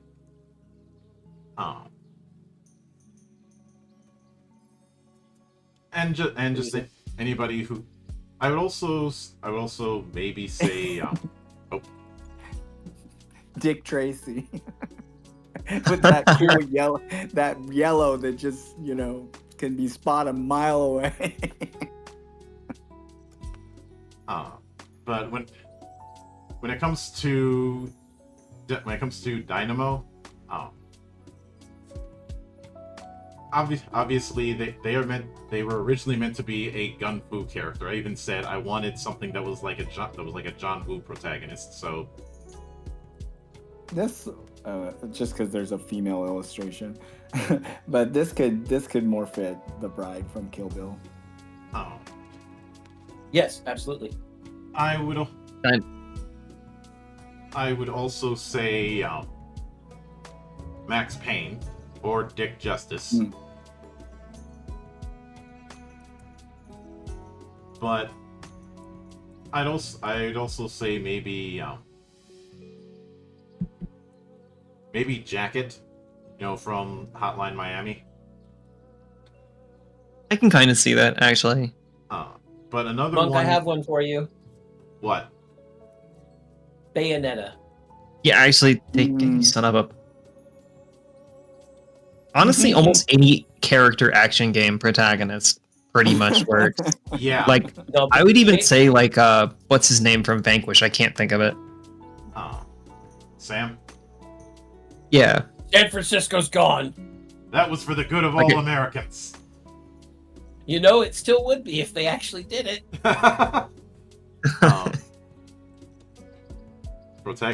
Protagonist is super hot. I could see that. Yeah, because the big thing with the Dynamo is hitting while not getting hit. And to that end, I would also put in Preston, John Preston, from Equilibrium. Did we just lose Monk? Did we lose him? I don't think so. Oh, there you go. There you go. There You just cut out for a second. Who did you say? Preston from Equilibrium. Oh, okay. Dante? That is certainly a possibility. I mean, we did just say that, basically anyone from a... Yeah. From a character action game would fit. Nakuhime brings up Ryuko from Kill la Kill. I could see it. Yeah. I agree. When it comes to engineer, anybody who has the turret companion would fit. So engineer from 2-4, Torbjorn from Overwatch. Is there anybody who's built around that kind of setup? The Tech Marines in Dawn of War. And maybe Joanna Dark when you have the laptop gun. Oh yeah. Cal Kestis. Yeah. His little droid buddy that's always following him around does a lot of shit in that game for you. That's true. I'd also say 2B. 2B. Yeah, because of the pod. Oh, yeah. That'd be 2B, 9S, and A2, all at that point. I would also say Nier. As it Because of Grimoire Vice, yeah. Mm-hmm. Basically anyone who has a floaty companion that helps him out. And Nekohime is exactly right. His little droid saves your ass from Darth Vader. Yep. And to that Any end, droid that saves your ass from Darth Vader is a fucking bro for life. Yeah. I don't. Would it be cheating if I also added in Vic Viper in the second runner? Monk, it's cheating adding in Vic Viper from the second runner anywhere for any reason. That fucking mech is banned in versus mode anytime we play, unless I'm the one playing it to teach somebody who's being a shithead a lesson. That is I tell fair. them I specifically tell the shithead, okay, I'll play a non-order frame. I'll play a Lev. They're like, really? I'm like, yeah, I'll play Vic Viper. And then I fucking curb stomp them, even though I've sacrificed 3/4 of my HP for a bunch of options. It doesn't matter because I'm in fucking jet mode and you're gonna die. Oh, but I'd say here's one. Good. Borderlands 2, Cage the Necromancer. Yeah. Yep. And anytime you have a option add-on in any shmup would qualify. But and when it comes to entertainer, I will note that I do remember early on we got a bit of pushback because there was the insistence that Dancer and Bard were different enough to warrant being their own jobs. But we said, well, all a bard is in looking at the jobs in the games is an archer and someone who plays an instrument. So you can make your bard by going entertainer sniper. But but we combined it into entertainer because we didn't want people to think that they needed an instrument or needed a dancing style. If somebody wants to do this kind of support and they're, say, an actor or a poet, that should be just as applicable. And now, Monk, I'm going to name an entertainer for you that everybody. Oh, V from Devil May Cry 5. Yeah. My God. Yeah, technically. Okay, no, one of his mechanics is to open his fucking book of poetry and read it to refill his devil trigger. Okay? Fuck y'all, he's entertaining you while his little monster pets do all the killing. He is an entertainer summoner. Entertainer, summoner, and I would argue Kingsglaive, because he can teleport to enemies. To stab them with his cane, to kill them for realsies. Oh, yeah. Because they aren't dead for realsies unless you kill them, right? People don't die when they are killed until you kill them. Yeah. But I would also say some of the it'd be tempting. This is going to be cheating and pandering to me, but I'm also going to bring up Jean from Lunar 2. Of course. Yep. Who would be an entertainer monk. Yes.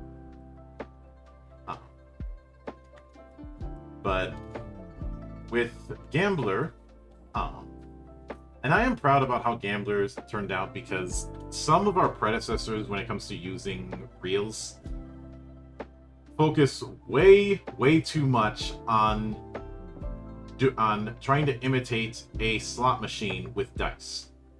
And as a result, they end up trying to do the kind of potential combinations with the slot machine, which is a lot.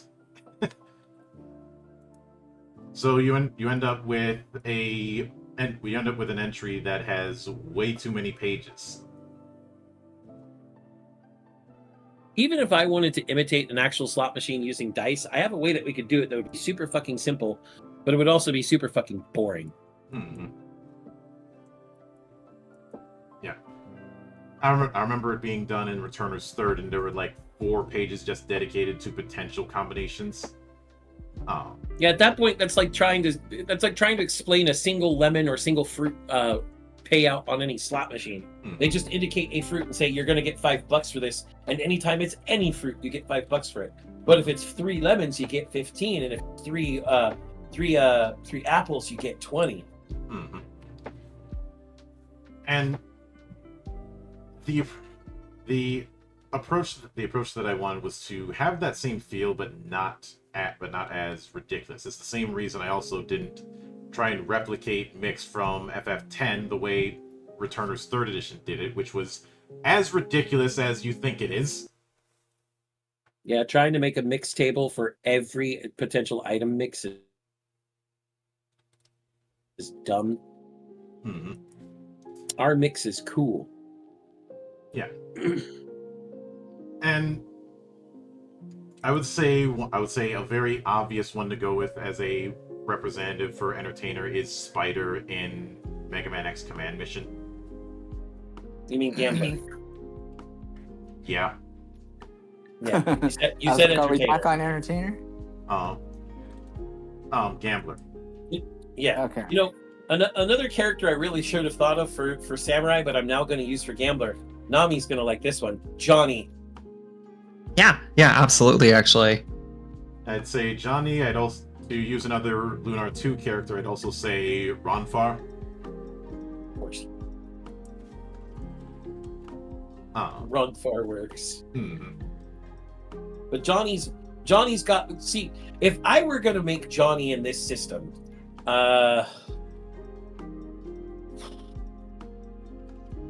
Samurai, Gambler, Entertainer. that's not a fair. That's not a bad spread. Yeah. That's fucking Johnny. Come on now. Mhm. Remember how much gratuitous English he speaks? It's honestly great. Yeah. It's the best. But, I'm only thinking about this character because I literally was like watching a bit of it earlier, but Kaiji, like it's from a literal gambling anime. He is an actual gambler. Also in Guilty Gear you have why can't I remember his name now? Faust. mhm. with the fucking with the Concho Super. Yeah, it's ridiculous, but it's funny. With You know what's really funny? Every time I've hit you with that super and you failed, I don't choose a box. I just let it stay on the default because I'm hammering the buttons and you overthink it. when it comes to Domino from Marvel. For Gambler? Oh, For the gambler, yeah. Everything know her about mutant gambler. power is chance and luck. Her power is all about changing luck, whereas Yeah. this is about relying on. Okay. I think Domino would probably.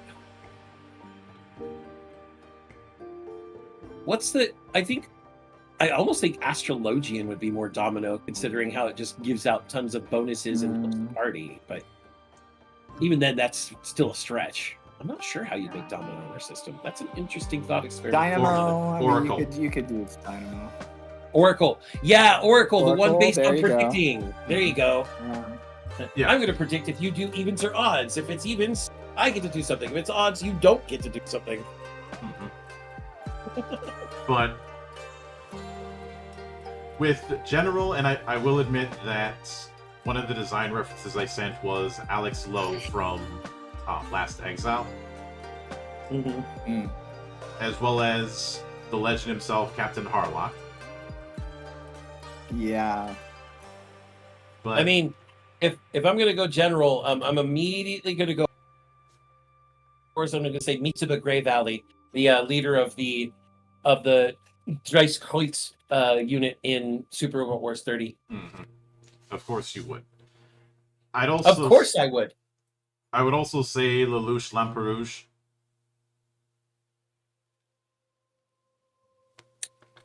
Yeah. Lelouch, I can see. But if you're using Lelouch Monk, I now have to counter with my favorite and also most hated leader of all time. I'm going to throw out Xanatos. Oh. Yeah. Oh. You defused my trap, which is only a trap for you the next trap. So now you've actually fallen into my other trap. But then you defused that trap. Don't worry. That was also planned. Those two defusals, they actually activated the third trap. Thank you, Xanatos, for making plans within plans into the trope name Xanatos Gambit. Nekuhime brings up Margulies from Xenosaga. Yes, Margulis from Xenosaga is definitely pretty close. Pretty close. In vibe to General for sure. Unless Jin I feel unless Jin is around, and then he's Berserker.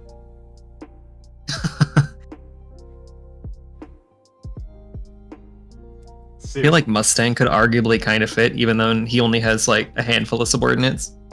No. If we're gonna go with anyone who does Olivier Armstrong. Yeah, that's true. No, that queen bitch of the North Wall commands her men with an iron fucking fist. Mhm. There's Here's my no second goddamn thought, but- way. I just like Mustang. Mustang's great. Mustang is a. I'll save Mustang for later. I have a specific place for it. Oh, okay.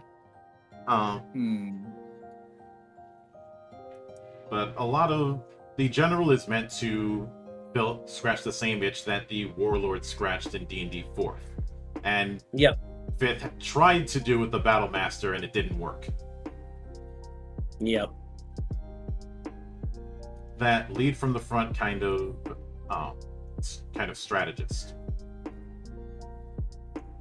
I know someone might say Zhuge Liang, but Zhuge Liang is a brilliant strategist, but he isn't a frontliner in that sense.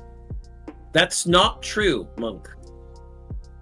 Zhuge Liang, for the actual Battle of TB, when they did the whole distraction to try and set Cao Cao's fleet on fire, was out on the battlefield near a large altar using himself as bait. Fair. I'd say someone who definitely is, though, is Takeda. Yes, Shinmin Takeda. Mm-hmm. Yeah. Takeda and his old rival Kenshi. Yeah. But Or, I mean, Nobunaga, but, that's just obvious. But But now we move on to the mediator. oh yeah. Mm. So here's an obvious one. Roger Smith. The negotiator? Yeah. Of course, Roger Smith is also, could we say Big O would make him Magitech Knight? Yes. I am, of course, completely serious. And then R. Dorothy makes him engineer. There we go. We've got his classes. Magitech Knight, Mediator, Engineer. There's Roger Smith for you, y'all. No, mine's a bit on the nose, and also probably not one people think about a lot because, well, they all do a lot of fighting. But basically, any Jedi Master, I'll go with Qui-Gon Jinn for I the was big one. thinking that too. Yeah. Not a bad one. Rimuru? I can see that. Yeah. I would also say Claude from The Great Pretender. Yes, absolutely. Oh. Con artist from Akudama Drive. Yeah. Even though she wasn't actually a con artist and just kind of con artist her way into being con artist. As far as Doctor Who, since that's brought up, it depends on the Doctor. Also, first, Nikohime, I love you. Thank you for knowing that character. Absolutely fantastic. Secondly, I don't think Spider Jerusalem is a very good mediator. No. If I had to stat out Spider Jerusalem in our system, he'd be entertainer for sure.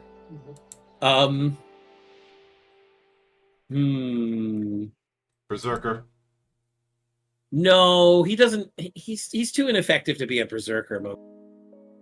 I would say thief though. He does always try to steal his opponent's advantages as well as he can. And general, I'd give him general because he commands his what does he call them? Filthy assistants. That's right. Yeah. He commands his filthy assistants to do things with him. And also eventually gets the entire city to fight with him. Yeah. So yeah, entertainer, general, and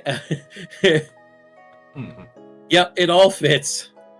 Because it's Spider motherfucking Jerusalem. I'd say when it comes to medic, which was expressly designed as a way to have a healer that doesn't need magic. Of course, if you also have white mage, you just have more options when it comes to healing folk. So it's not. But if because I wanted to account for the fact that you might have a campaign where nobody uses magic at all. So this is a way to have a healer that doesn't have to be a mage, because I don't want the heal bot. But I would say for a medic, any healer character in any hero shooter would apply. Bunk, I pretty much immediately just thought of like TF2. I was about to go bum bum bum bum da da da da da. Meet the medic. Yep. But the medic from TF2 is going to be medic, beastmaster because of Archimedes, and chemist. So yeah.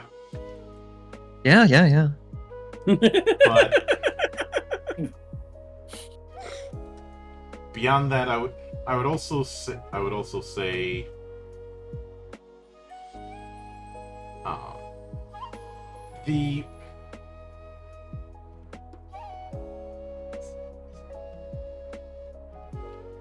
mean, I'm pretty sure someone could argue a certain person from the Apothecary Diaries, but I feel that might be a little on the nose.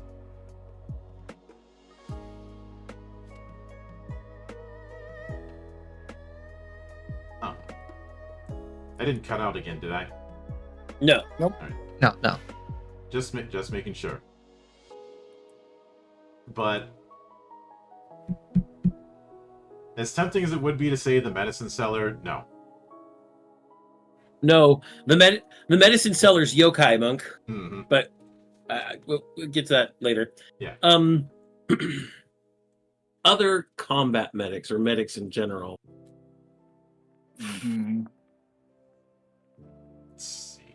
The India Especially Servicer that 4E version, if you ignore the fact that everything's magical in the game. I could see it. It's a bit of a stretch, but I could see it. But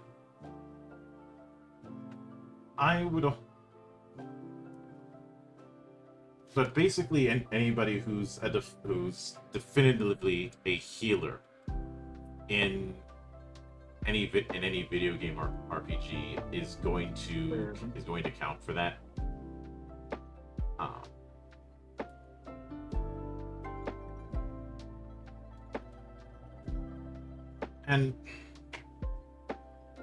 But it's one of the without using magic or tech, though, is where it's challenging. Mm-hmm. Well, no, using tech is fine. Okay. Using magic is where. How high tech can it be? Bones or Crusher from Star Trek? I mean, yeah, absolutely. Um, You could also say literally any.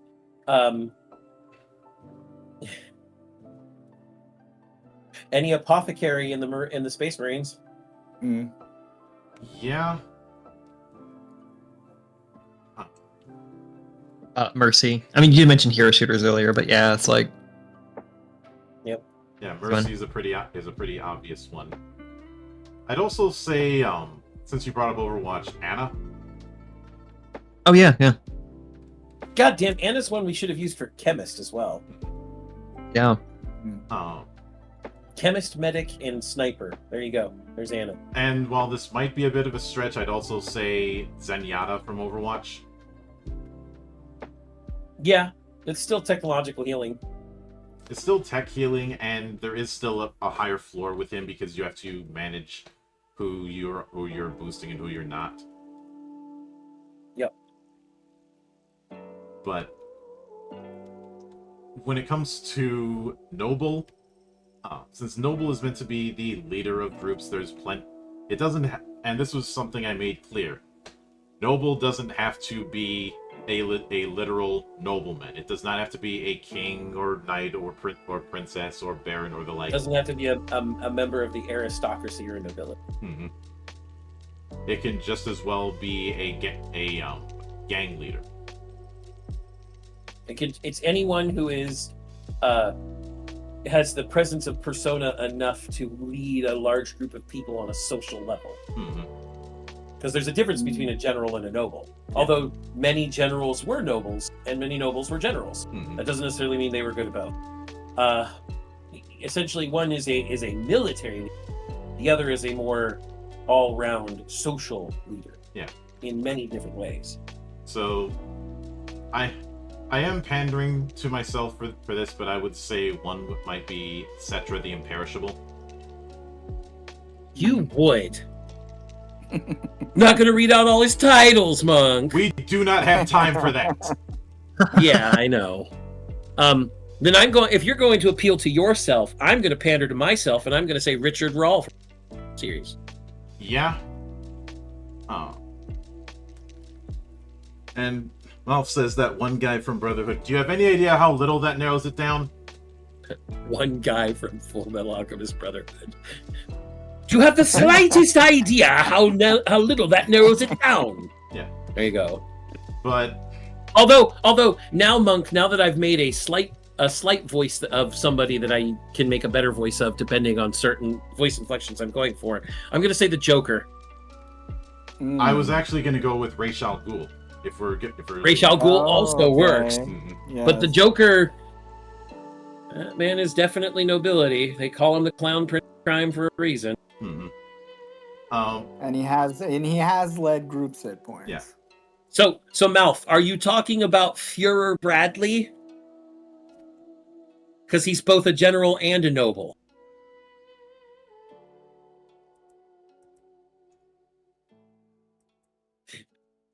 Regardless. Yeah, okay, I thought so.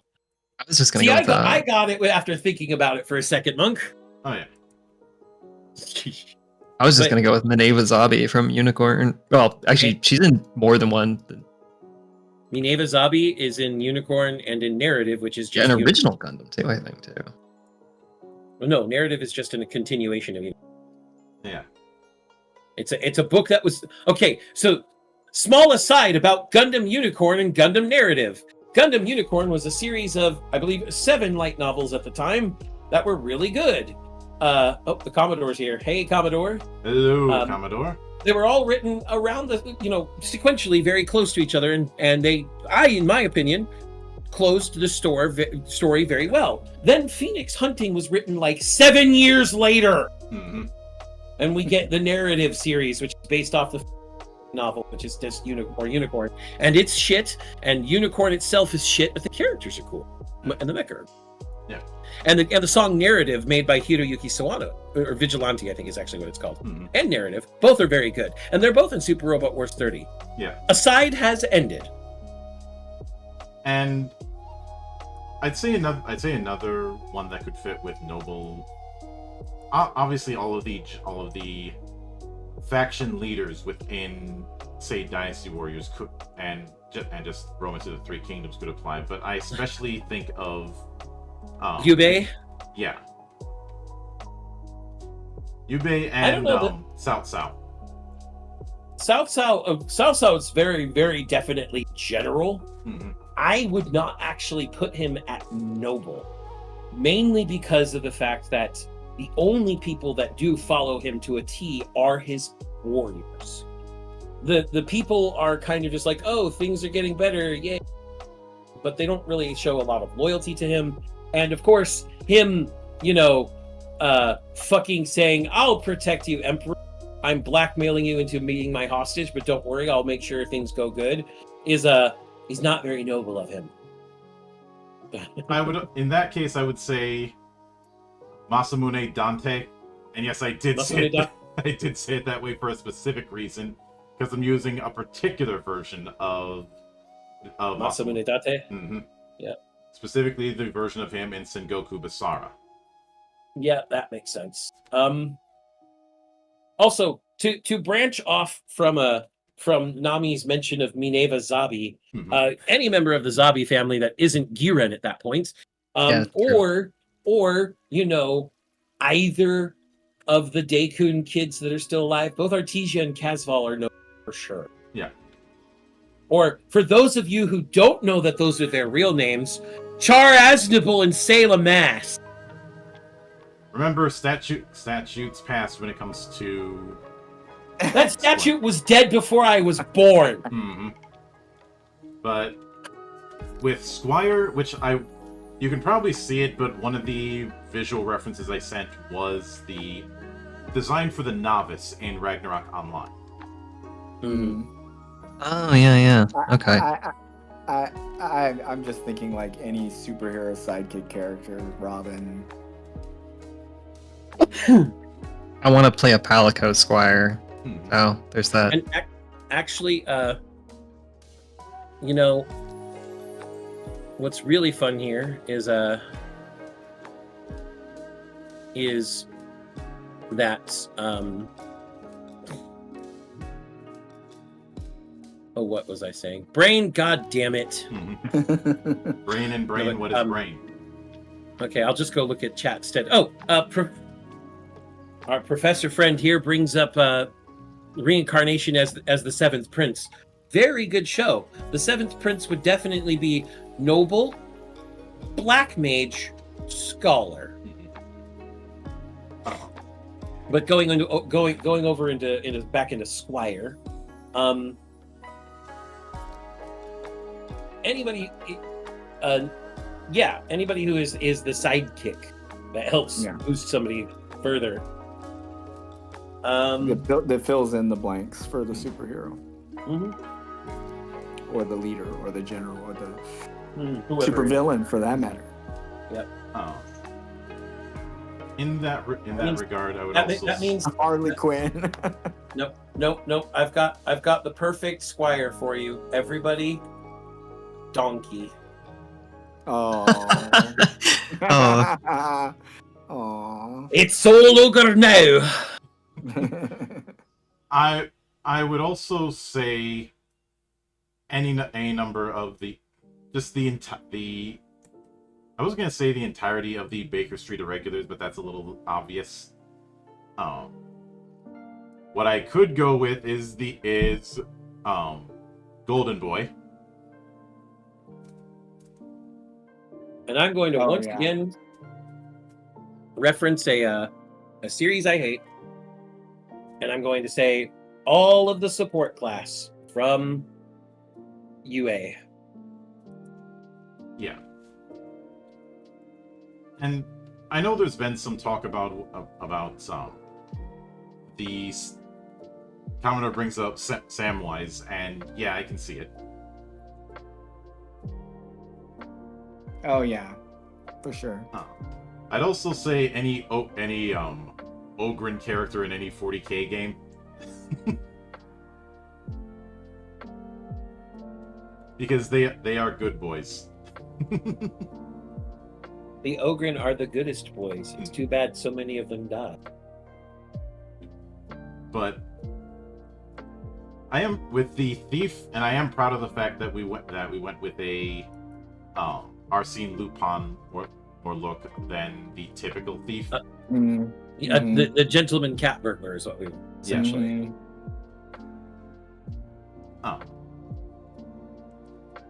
Especially since if I feel so inclined, I might try and cosplay that. You know, before we go on with Thief, I do want to at least read its blurb, because this is one of the blurbs I am most proud of, to be honest. Mm-hmm.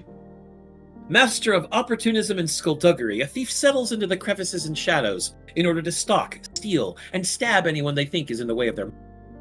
However, this is only part of the mask they show the more obvious part.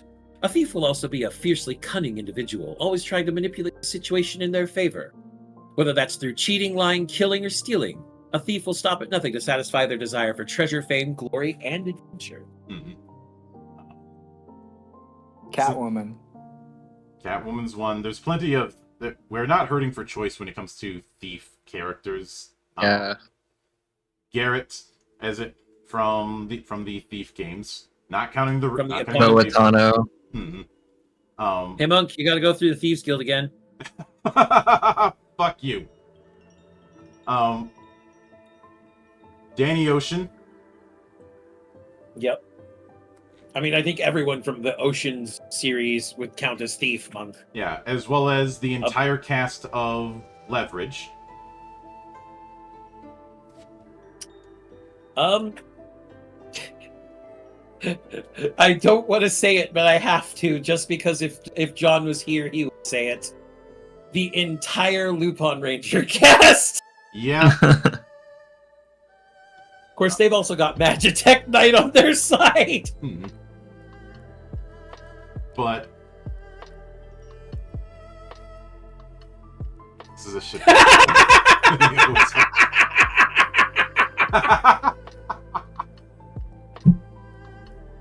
Nekohime, it doesn't matter that that's a shit post. It's still valid. Any OSR TTRPG character. Yeah. Yeah. And since I haven't said it yet, fuck the Grogs. Fuck the Grogs.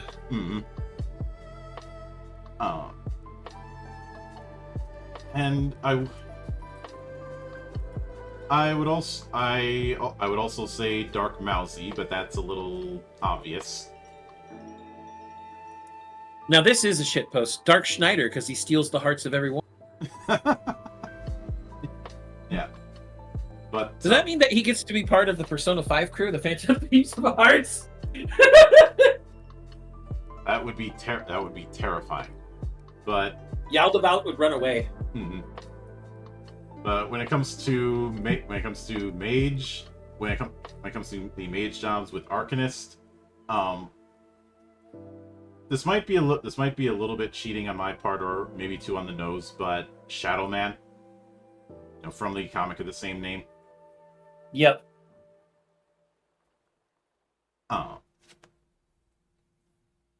And Okay. Hold on. I've got one for you. It's the main character of Isekai Shikaku, who's only known as Sensei. He gets isekai'd, and his constant consumption of painkillers has made his body poison that can kill anyone else who tries to drain his blood or life force. So that's Arcanist through and through. Oh yeah. And when it comes to Black Mage, any mage that uses a bunch of elemental stuff, any of the avatars would count for Black Mage. No. It's not enough to just use like one element. With Black Mage, you're using all of the elements. Every element, all the time.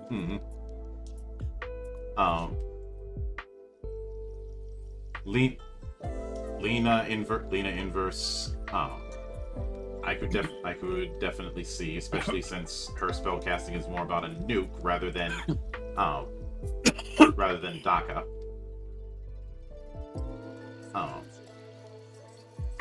I know it'd be tempting to say Orphan, but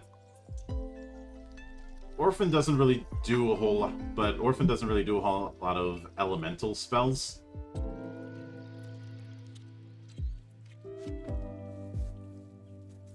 A lot of his stuff is non-elemental, obvious. If I'm being honest.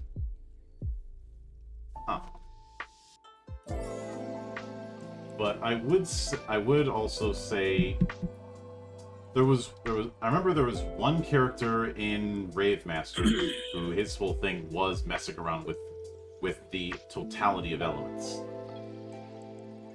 And to just answer the professor's question, yes, actually, Q from Go Stray Dogs would apply as an Arcanist.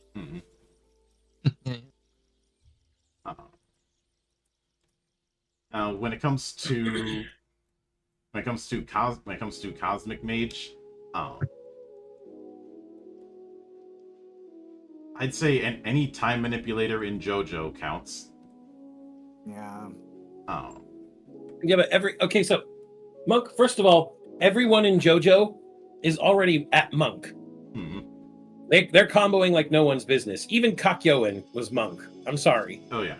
You don't get a body like that by not being Monk. So yeah, I think that Cosmic Mage could definitely be, Jotaro or, well, Dio. Yep. With Necromancer, I feel like Bridget Delacroix from the Scion trilogy is definitely that. Einzel Gon, Overlord. And the Lizard Man Priest in Goblin Slayer. Absolutely. He brings back skelly lizards. Mm-hmm. He makes skelly boys from dragon bones. Yeah. Which is... Weren't they a reference to the teeth?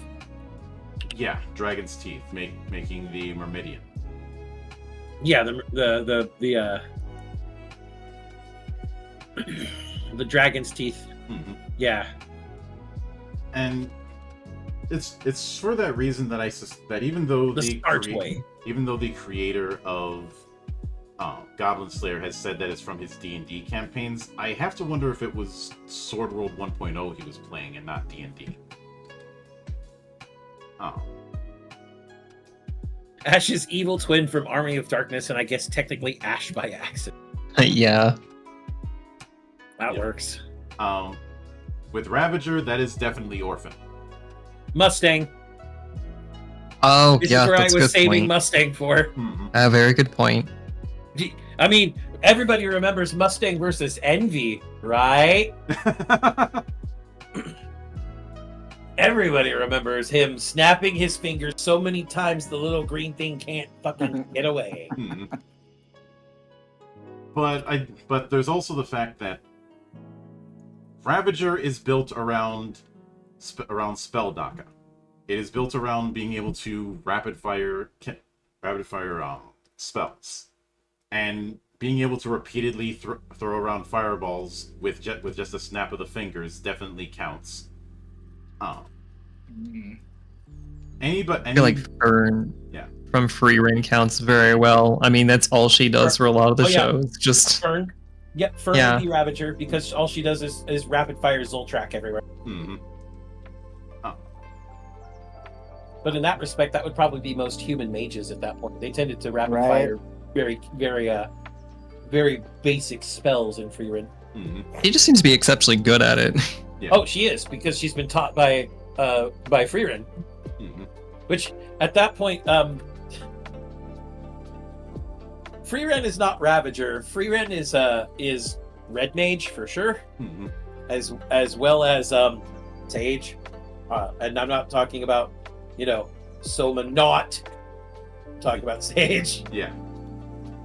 And Scholar. She would be a Red Mage Sage Scholar. There you go. There's Free Reign, everybody. Yeah. The castiest caster. The castiest caster that ever casted, who has forgotten more spells than you remember. Mm-hmm. But obviously, Red Mage would be a lot of the generalist approaches, since Red Mage, in the way we've designed it, is meant to be a switch hitter because you can use black and white magic as your selling point isn't quite enough. Yeah, if we're only going to go with Red Mage as normally presented, we'd just take it out. Because we've already got Black Mage and we've already got White Mage. Mm-hmm. And so we did take... That one's pretty heavily inspired by the 14 renditions. Yeah, it's just that the 14 version had two gauges for black and white magic, and I just combined them. Yep. You made it a pendulum instead of two gauges. Mm-hmm. I think the analogy that I kept using is to think of two ends of a scale. Yep. Which is what it's supposed to be in Red Mage in there, but it doesn't end up being that. Yeah. But with Sage, since they're all about the random spell, I'd say any Pokemon with metronome. Mm-hmm. Well, I would say that any character who has to pray to a god that will randomly grant them things would fit here as well. Mm-hmm. or any mage type character that knows, it has history and knowledge and understanding of magic itself. Any of the Brown Aja from the Aes Sedai and Robert Jordan's books. Well, the thing with Sage is that they can potentially use any kind of spell, but but they have no control over the spells they get through their features. They recall random spells. Yeah, it's based off it's pretty heavily based off of Tella. Mm-hmm. And because of that, it's not really about a depth of knowledge kind of thing. Maybe that's more scholar thing. Yeah. Okay. They are far more chaotic in that sense. Yeah. And I would say, whereas Scholar is the closest thing to the traditional D&D wizard in terms of having the widest possible array. Even though I moved in some stuff from the FF14 Black Mage into it with the Astral and Umbral patterns.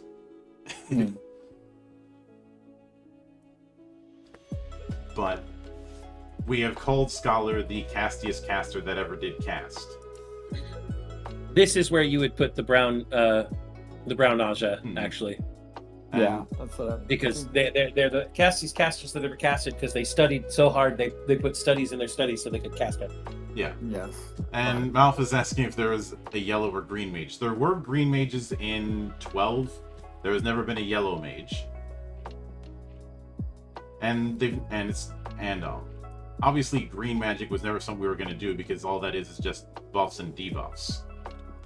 And Nekohime does rightfully point out that as Scholar, if you pick black and white as the two lists you have access to, you can kind of stand in for a traditional mage. Mm-hmm.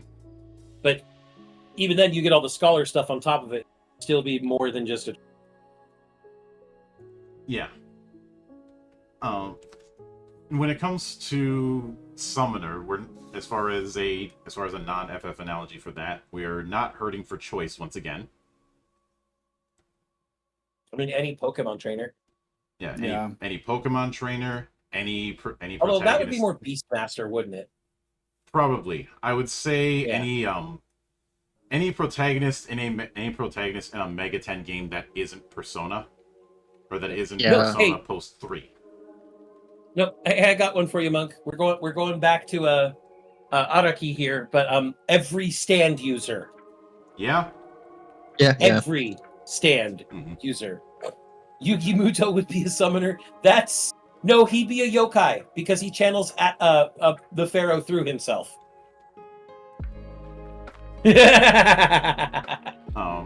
Today, everybody learned that Yugi Muto is not a summoner. He is. Yeah, and he said, Mal said Yellow Mage should be really good at statuses. That's kind of what Green Mage was in 12. And that's kind of what Black Mage has been since 2. Mm-hmm. And of course, statuses haven't been super useful. Yeah. And Neko, I did say that any Mega 10 protagonist outside of Persona post 3.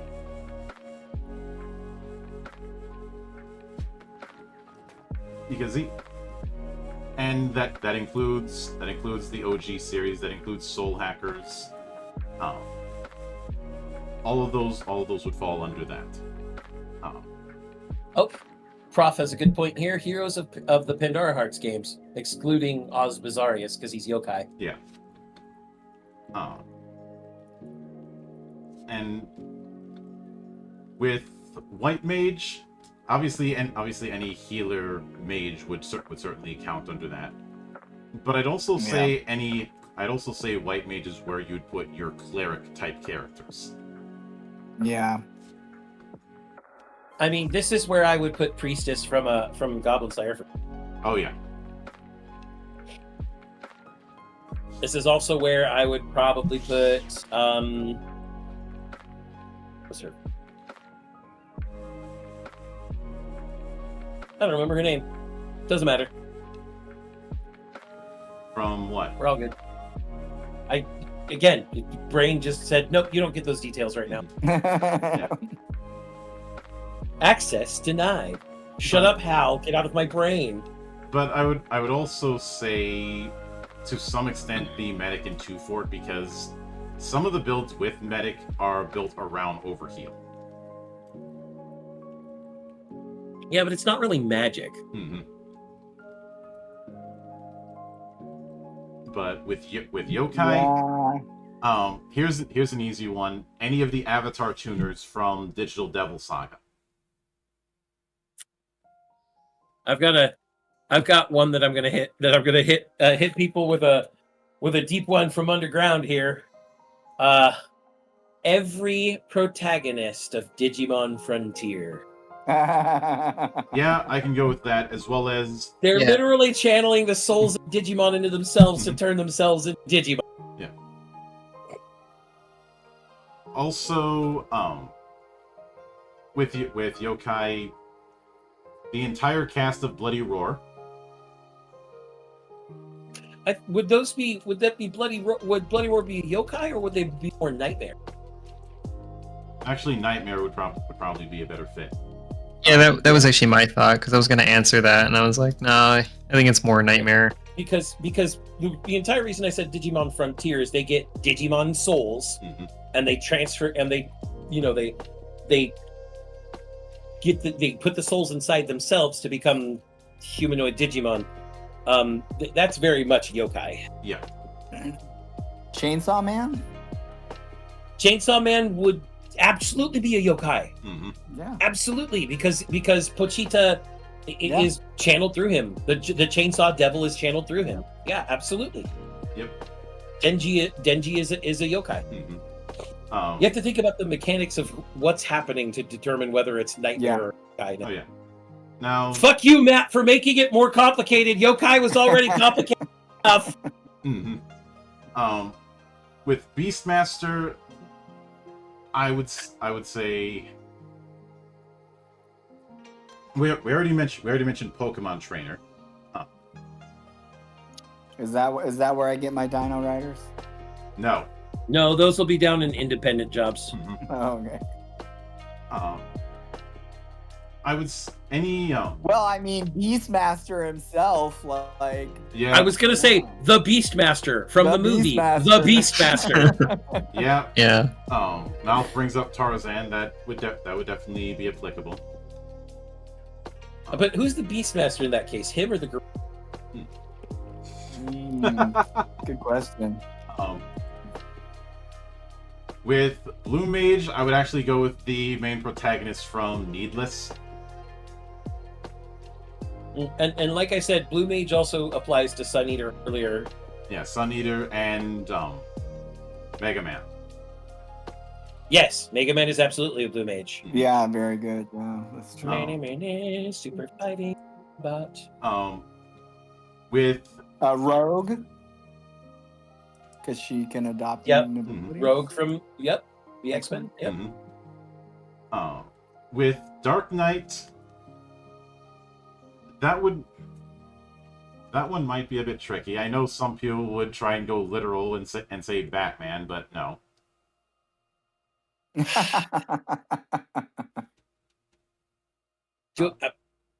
I'm gonna have to say it. What? Shimon in the final confrontation with the anti-spirals in the movie, because he conjures a drill out of his blood. It is in that specific instant at that specific time. What about Saya from Blood the Last Vampire and Blood Plus? Absolutely. Yeah. I'd say to a... Of course. If that's the case, if we're talking about, enhancing yourself using life force for damage, for anything, Tien, the Super Tri-Beam, where he's literally using his try and kill cell. Eco, how you doing? How does a triangle make a square? Kiko, go fuck yourself. That's how. Yep. but with Geomancer, some people are going to say this is a stretch, but Edward Elric.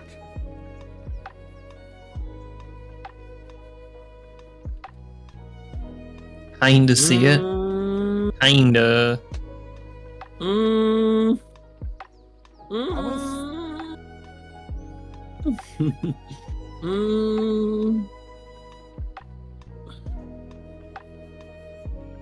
A deep part of me wants to say no, fuck that, but can't.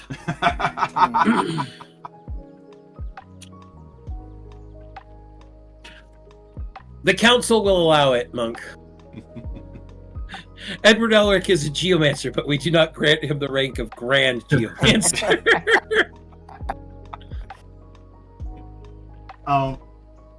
Beyond Commodore says absorbing man.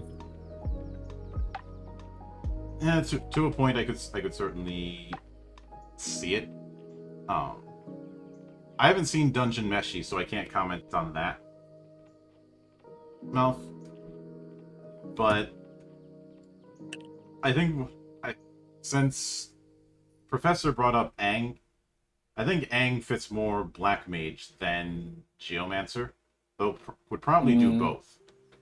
I don't really think you could call Thistle a geomancer simply because controlling the dungeon is part of his magic, not he does not gain his magic from the dungeon.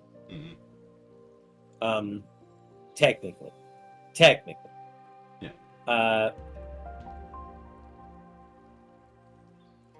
I'm trying to think here. Mm-hmm.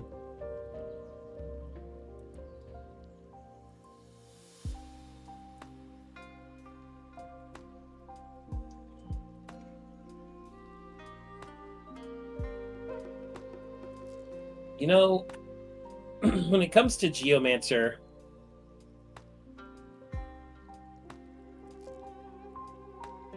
But an avatar, not magic, it's spending.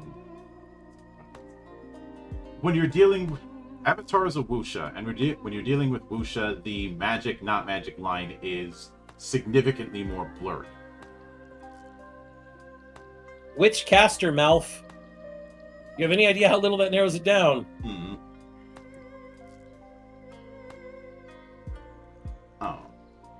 And Professor Penn, the big thing here is that a geomancer solely gets their power using the power of the environment they are currently in. Mm-hmm. Every bender in Avatar can pull their element, except for maybe waterbenders, but even then, some waterbenders were skilled enough to pull water from the water vapor in the air. Yeah. I think it sounds like Mouth is referring to Medea, so the first caster that we saw. Okay. Or anybody with territory creation. I can see that to an extent. But again, at that point, it's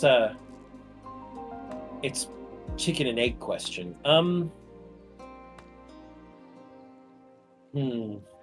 Geomancers don't get as we have seen them designed. You don't really get a lot of attention outside of Final Fantasy in the Western world.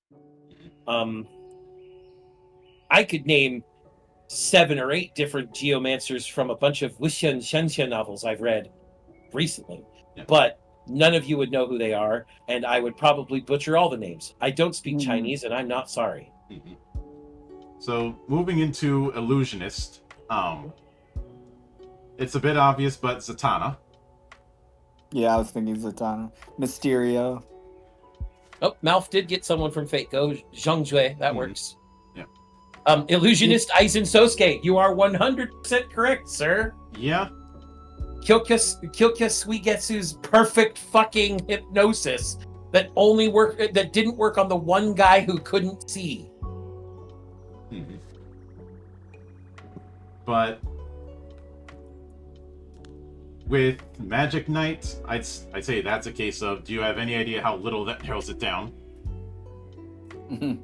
Anybody who puts magic in their fucking weapons. Mm-hmm. Anybody. Yeah. That's just like I I can just go pull half a library and say, read these and call me in the morning. Mm-hmm. Exactly. With Ninja, it's again a case of we're not hurting for choice. So much so that I don't really like. Earlier, Ezio Auditore was mentioned. I am going to say any assassin from Assassin's Creed prior to Origins. I would also throw in any of the ninjas from the Tenchu games. Yep. And yes, Ryu Hayabusa also falls in the category. Yep. But with Oracle, I'd say that's another case where it's any predictionist.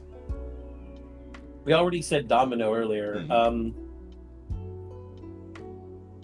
I mean, technically, anyone who has any amount of foresight in fiction. Mm-hmm. So Galadriel. So here's one. Okay. Joseph Joestar. Oh my God! Specifically, his younger self in Battle Tendency. The next thing you're going to say is, "You bet your ass." You bet your ass. Oh. Wait. There we go. Aha! The What was that setup. Tom Cruise movie where he kept seeing what was going to happen in that fight against those aliens? Edge of Tomorrow. Mm-hmm. Okay, there you go. Whatever that character's name is? Yeah. Which is based off of the story. All you Did need I is repeat kill. or something? Oh, all you need is kill. That's right. Yeah. Mhm. No, you know who I'm going to name as Oracle Monk? Who? It could be any wielder of the Monado, but let's go with Shulk. Because a vision! I see it. Could you also go with, and this is pandering to both of us, Hanoe and Hinoto? I had to take off my glasses, Monk. You made me take off my glasses. Why? Why? I thought today was supposed to be a day we were being nice, Monk! I am being nice. I don't have X Japan in the playlist.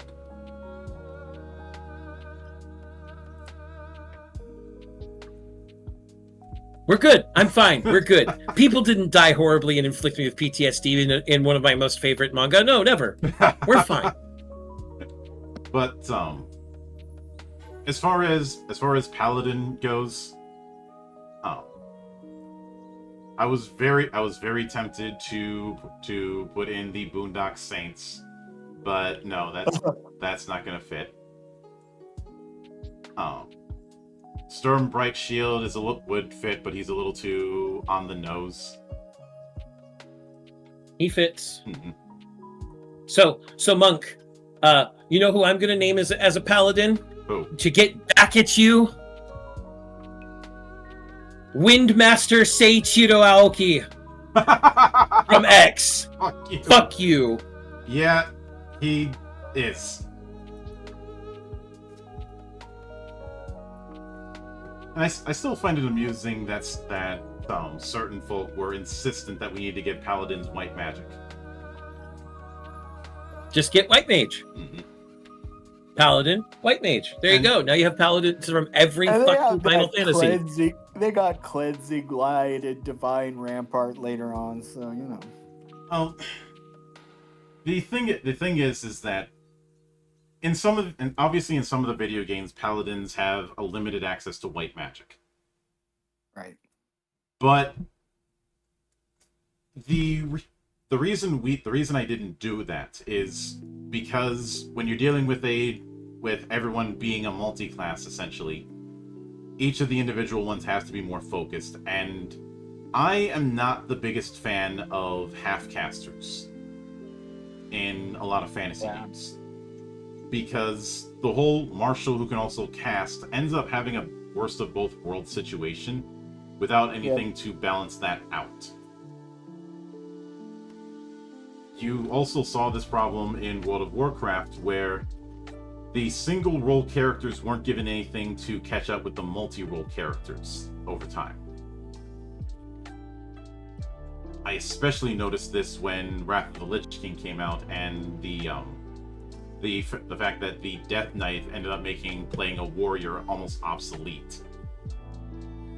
Yeah.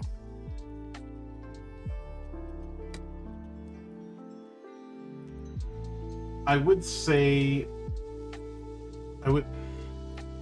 obviously anybody who's more of a protector is going to fit into the paladin thing, but also anybody whose job is to be the bodyguard. I think an interesting challenge would be finding somebody who fits this bill for Rune Knight, who is meant to be our anti-mage. And the first one that comes to mind, even though I'm not the biggest fan of its source material, is Asta from Black Clover. So, Asta from Black Clover, I'm going to do you one better and do the original I Cancel Everything, Toma from Index. Oh, yeah. I'm then also going to up you with the Grey Knights from Warhammer 40k. Yeah. I mean, technically, you could then expand that to any pariah from 40k, since they're all anti-fucking magic. They're anti-war. Mm-hmm.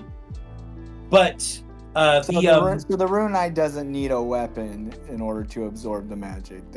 It's just an ability. Yes. Okay. Mm-hmm.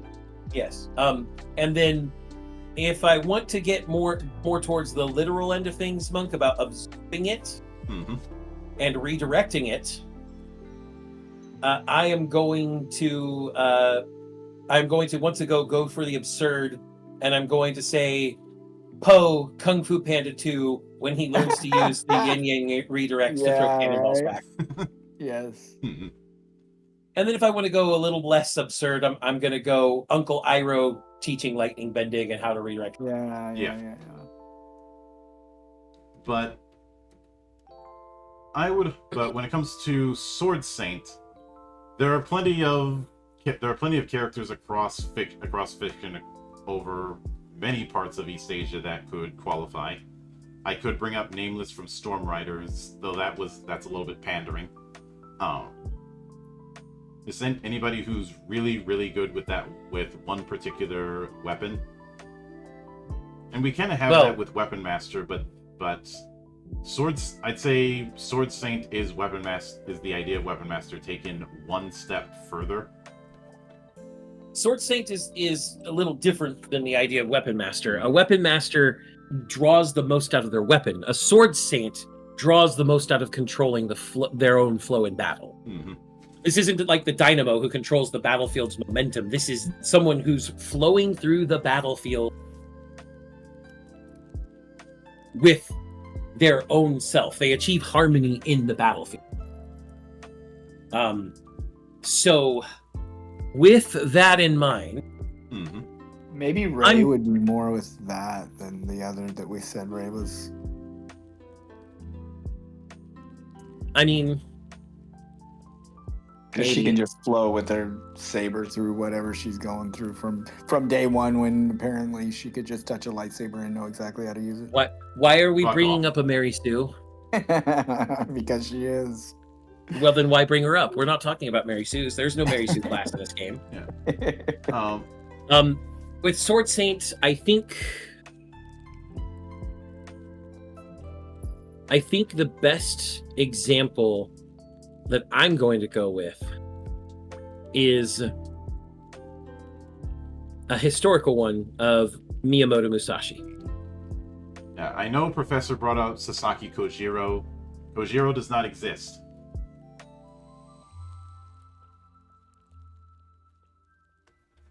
We've gone over that when we went over that. I remember you ranting about that when we watched the first season of Record of Ragnarok. Yes, Sasaki Kojiro was, for all intents and purposes, the Sasaki Kojiro as portrayed in the story does not exist. There may have been a man named Sasaki Kojiro, and he may have been someone that Musashi fought. But the way he's portrayed in the tale is a combination of three of Musashi's biggest rivals into one. Mm-hmm. It's also why they refer to Kojiro as a false servant in the original Fate, because he didn't actually exist as a person. Yeah. I will say, I know it would be tempting to put any of the Jedi with Sword Saint, but the one who I think most qualifies for that is Mace Windu. Mm. Mace Windu or Qui-Gon again. Mm-hmm. Qui-Gon was really good with If with the if flow they of can battle. be bad guys like Vader in Rogue One, that just one scene. Well, okay. If we're gonna go bad guys, we're gonna go Sith. Darth Maul, straight fucking up. Mm-hmm. Darth Maul. Sure. Even in his later years, it would certainly qualify. But Mm-hmm. you know, with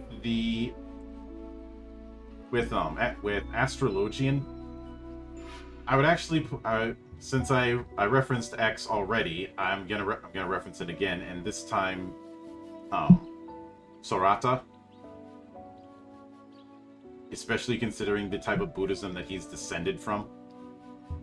Yeah, but remember, he's all lightning attacks. He doesn't do anything to help other people in battle. Mm-hmm. So I don't think Astrologian would apply to him. It would apply to his master. Yeah, Old Man Stargazer. Yes. But I'd also say any of the Sidereal Exalted.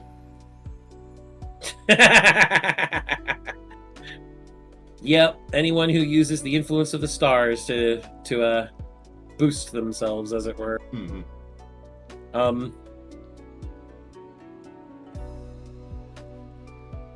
I know it'd be tempting to say any of the saints from Saint Seiya, but no, they're monks with specific other jobs. Mm-hmm. Like literally all of them are monks. They constantly. Yeah. That and the mimicking the constellations is not far removed from mimicking the movements of animals in kung fu with them. Yes.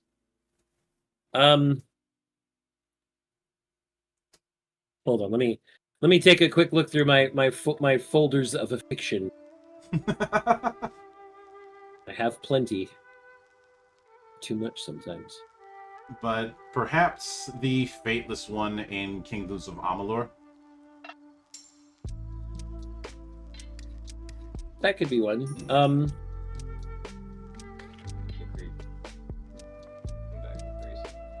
Okay.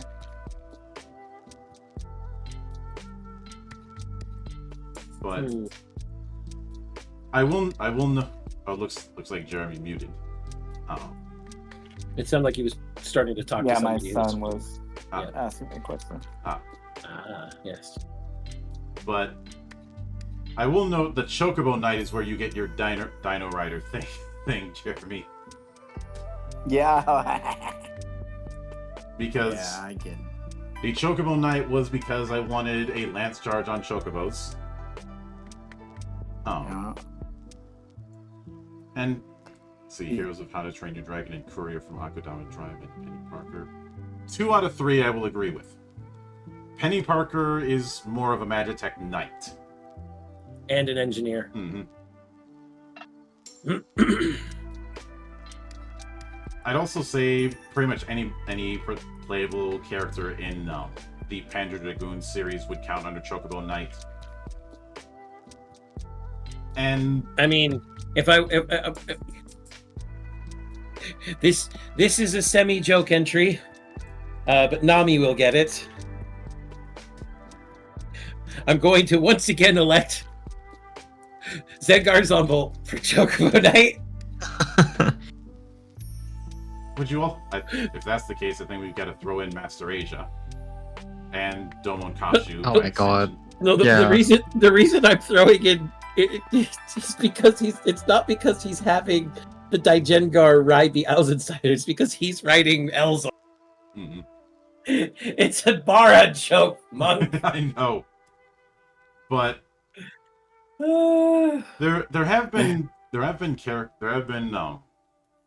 Born in the Saddle archetype classes in the past, but they were built in games that didn't support it easy. Or built in games where you're going to be underground, so it's kind of hard to be on a horse. Mm-hmm. But with Crown's Guard, I feel like anybody who's using some sort of extra normal weapon that they've been given is going to count under that. And also uses swarm tactics with their allies. Mm-hmm. If it weren't for the fact that they largely act solo, I would have put Raziel and Kane under this. Yeah, because of the Soul Reaver. Mm-hmm. But I would say most of these servants that have some sort of weapon as one of their phantasms would count. So obviously any incarnation of Artoria is going to count for this. Any saber, yeah. Mm-hmm.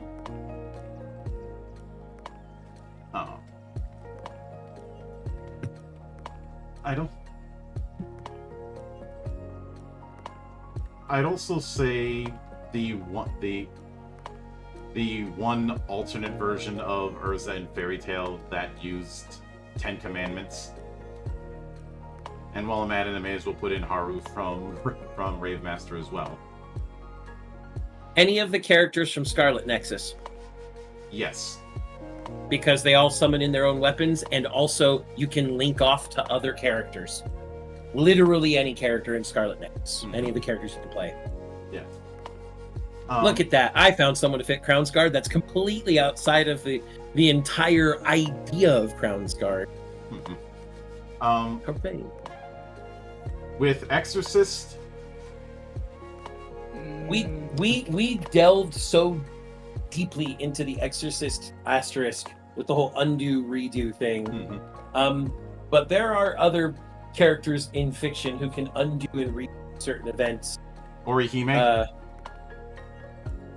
Well, no, Monk. I was going to say Beautiful Joe. Yeah. I'm not wrong either. I'd also go with the protagonist from Katana Zero. Yep.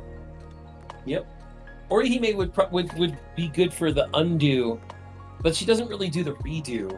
No. And as we find out, it's not that she's undoing everything; it's that Orihime has the most broken power in all of Bleach, and she is the most ineffectual person using it, because it is the power to literally, and I mean this literally, and I don't care that I'm quoting Adam, reject their reality and substitute her own. The way it works is she rejects what she sees and sets it to a reality she agrees with. That's why her cutting one doesn't actually cut, it just separates the thing into two. Mm-hmm. It's also why it was so ineffective, because she doesn't like hurting things. It's like, God, give the Shinshin Rika to somebody who can actually fucking fight. Mm-hmm. Give them to Ichigo. God, the world would end. But with Guardian, I know it'd be tempting to go with Alphonse, but any fighting game character, any fighting game or beat 'em up character that has a super bar they build up from taking damage would fit. Yeah, because this is based off of the mechanics of Guardian rather than pursuit of soul. Yeah. Because it is fun. So anytime you see a character that has some sort of super bar that is solely filled up by taking damage. Hey Monk, I have one that is going to either make you groan. No, it's probably just going to make you. What? I am the Prince of all Saiyans in Ultra Ego. Yeah. Vegeta in Ultra Ego gets more powerful the more he gets hit. Yep. And is very much focused on taking hits. Yep. He basically takes the Saiyan idea of, I believe it's called Zenkai. Mm-hmm. And he basically turns it into a power-up that just happens as he's fighting. Pretty much. Now,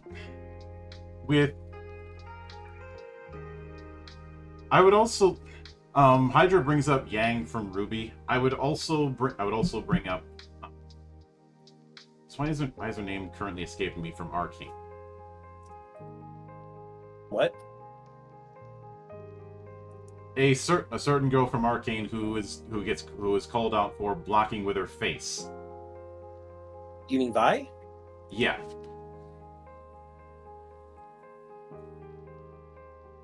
The conceptual difference between a Guardian and a Sentinel? A Sentinel is all about defense for the sake of defense. They even sacrifice to offense for more defense. Mm-hmm. A Guardian takes hits to build up their power and hit back hard. Yeah. And they can take hits themselves, but they later get powers that allow them to do it when they attack someone that they've linked with, or when somebody attacks the person they've linked with. Did we say? Hold on, let me check real quick. Soul Link is allies, so until Soul Link 2, when you can choose an enemy or an ally. At that point, at Soul Link 2, you Soul Link an enemy, beat the hell out of them to get soul power, so that you can beat the hell out of them even better. Which would make a Guardian Fencer combo particularly annoying. Because now they have to keep hitting you. Yep. And, well, now that you've linked with them, you can keep hitting them too. Mm-hmm. Some more. Yeah, Guardian's a pretty, like, there's plenty of things that we could point to of the more they get hit, the more they're powered up. Mm-hmm. I mean, I could argue that just about any mecha pilot from any of the more hot-blooded mecha out there, but let's just get it out of the way. Let's start with Psychosis. I'm going to say technicality. Yeah. Huh. Especially if it's Ryoma from the 2000s. Oh yeah. He's a battle maniac. Mm-hmm. When it comes to Gunbreaker, as I said earlier, Nero from Devil May Cry fits Gunbreaker. Yep. Anybody who's using Charge Blade in Monster Hunter fits Gunbreaker. Mm-hmm. Ezra Bridger, his blaster lightsaber, does that count? No, that one's more a variable weapon. Yeah. Mm. We were very specific about this. Gun arms are weapons that use the explosive power of whatever Mechanics. you're using Yeah. as like the attached gun to amplify the damage of the melee weapon. Mm-hmm. You know, like Squall's gunblades did in 8. Mm-hmm. Yeah, right, correct. Swords that just have guns in them but can still shoot at a distance are not necessarily gun arms, unless if you do it in close quarters it still does the extra damage, then it might be. Mm-hmm. Most of the time we consider those variable weapons, which are weapons that can switch between tags and One or the templates. other, yeah.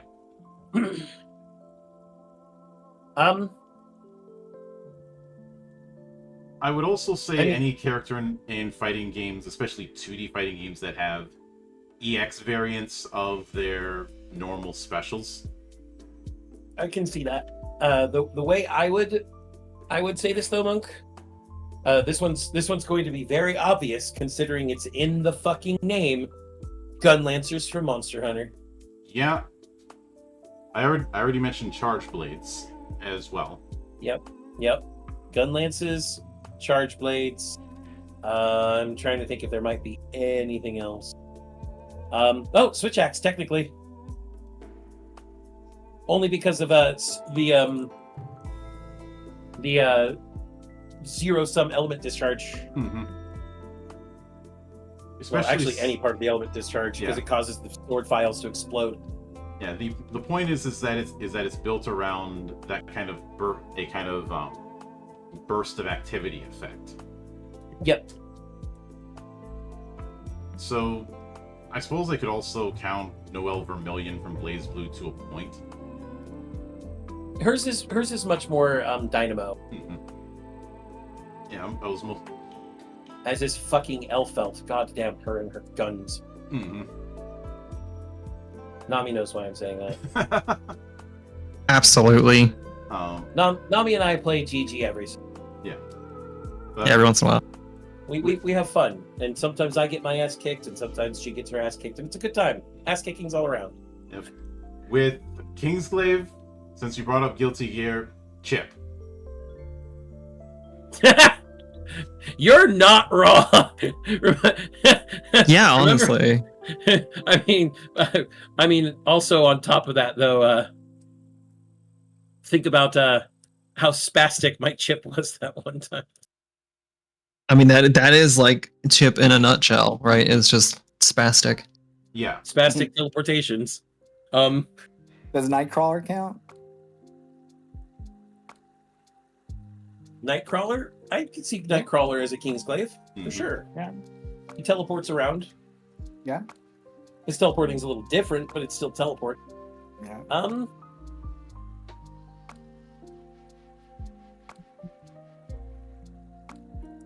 Anubis. That would also mean Jehuti Monk. Yeah. They both got phase shift eventually. Hmm. Um, Zero Shift. Phase Shift is from. yes. Oh, I know what I meant. Yamato. I know what I meant. Mhm. I just said the wrong thing.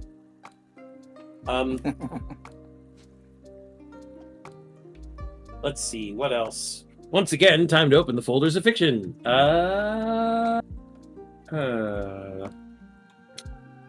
got one for you, Monk. What? Here comes the shadow. I'm not wrong.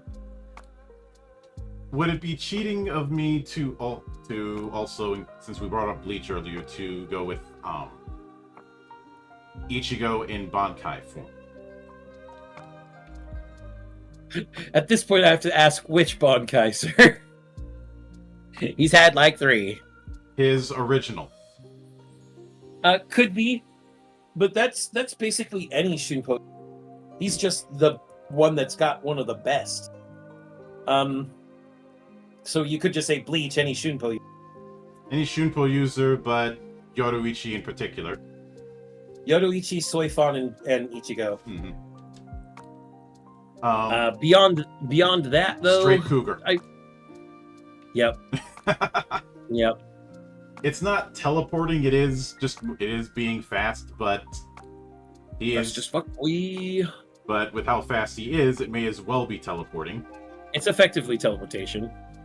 Yeah, and even though he only did it a few times early on, I do appreciate the gag of him using it, trying to make regular cars faster and destroying them in the process. Mm-hmm. But Anything instant transmission from DBZ and Super? I don't think so. The big thing is that with us, the warping is fairly instantaneous, and it's part of the attack. Whereas, as Yes. described and as demonstrated by Goku, he has to lock on to a key signature he knows, instant transmission. And so when he instant transmission in his battle with Cell while he was charging his Kamehameha, that was a risky maneuver because he was doing something else as well, and he even implies as such. mm-hmm. But instant transmission is still pretty goddamn cool. Yeah, I will use someone else from Dragon Ball Super though, and that is Hit. Yes, because he can stop time. He's not time stopping. He's time skipping. Effectively, it's the same thing. Yeah. Effectively, he is skipping time, sure, but effectively, it's the same thing as if time was stopped and he got to move during it. Yeah. Mm. But now, when it comes to Magitech Knight, any Power Armor character is going to fit. Any of the characters from Warframe or Anthem. It looks like the arsenals in the upcoming Demon Ex Machina is going to fit under that category. Dr. Doom. I would say so. Yeah, it combines magic and tech. Mhm. So, you know. But and obviously, Iron Man is going to be at the top of that list too. Sure. Yeah. Uh, Yeah, that's kind of my first, but yeah. although speaking of that, I just realized there was there's someone else who would fit Kingsglaive. Who's that?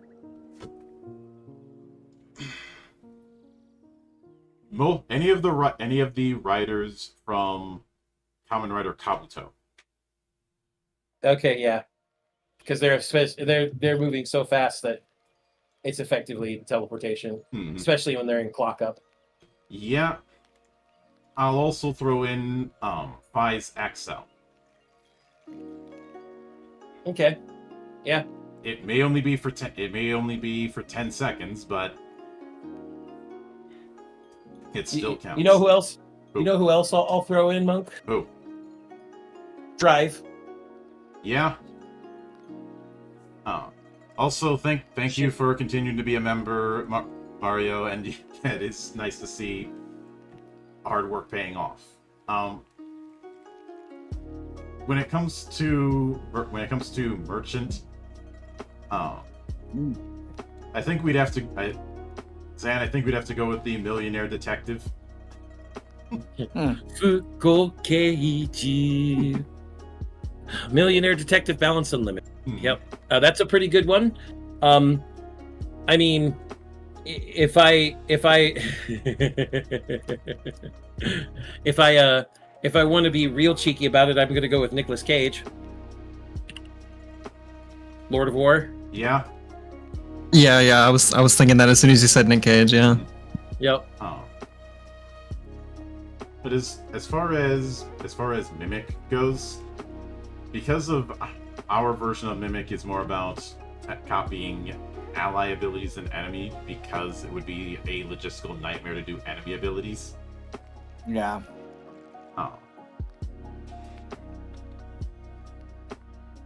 Allies. I would.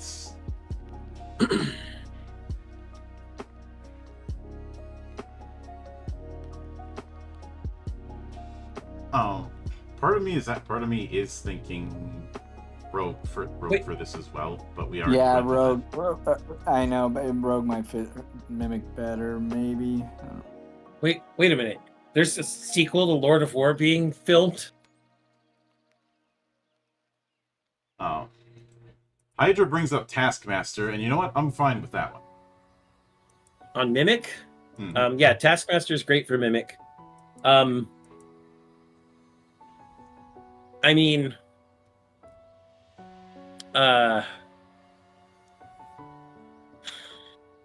geez, that's a... No, I got one because I see Record of Ragnarok mentioned Adam. He started mimicking Zeus, remember? Yep. And it's because he has the Eye of God that allows him to mimic the... Mm-hmm. And Amazo from DC, I could certainly see that. On the more literal side of Mimic, on the other side of things, Plastic Man.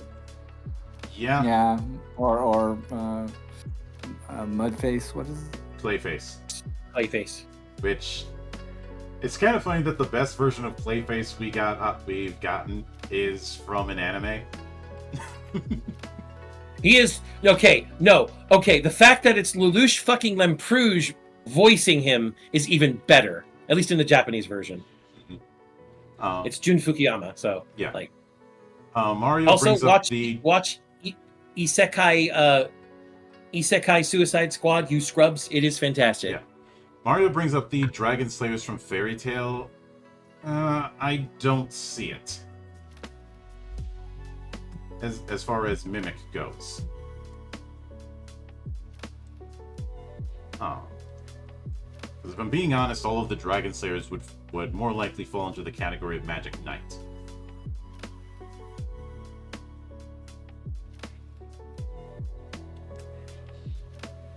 But Spirit Master, that would be a tricky one to find an equivalent because of its particular kit. Although I do sometimes wonder if some people sleep on how much of a bastard Spirit Master can be. Yeah. Oh, I'm inflicting poison on your allies. No, you're not. You're getting poisoned. Yep. Did we move to Spirit Master yet? Yeah. Yeah, we're moving to it right now. Oh, I'm sorry. I got a phone call and it distracted me. Yeah. Sherlindria is who I was thinking of for Spirit Master. Mhm. From Willow. The big thing with Spirit Thank you. Masters is that they are a very support class. Or support job, I should say. But their big thing is mitigating and moving around effects, which is why they're an independent. Oh, okay. Like the first thing you get is you can transfer a condition. You don't change the duration That's of the pretty condition, powerful. but I was Yeah, just reading the description. I didn't go into the abilities. mhm.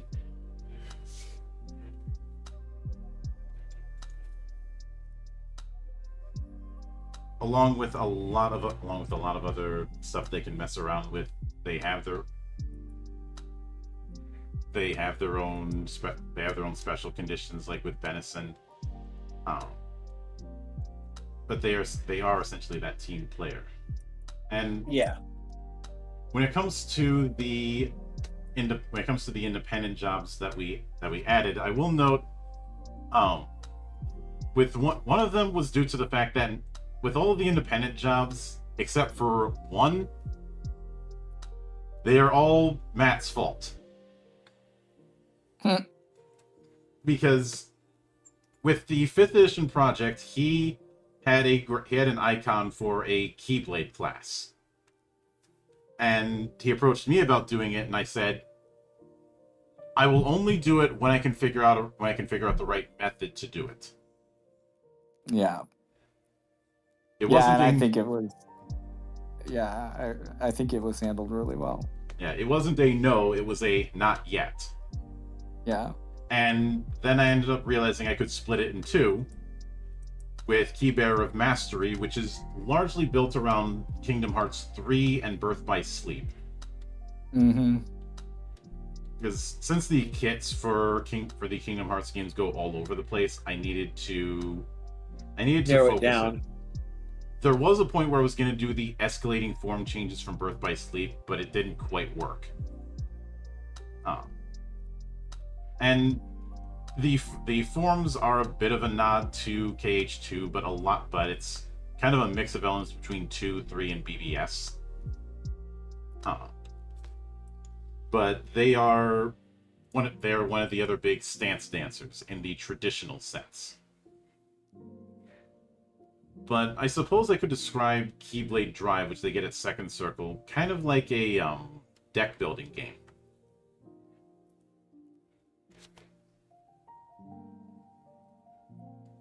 In the sense that you have that the stuff you get out of the forms gradually expands through the encounter.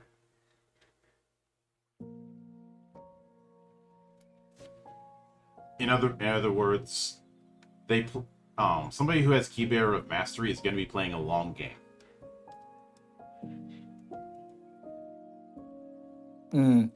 Because the more rounds in a encounter, the higher their drive level goes.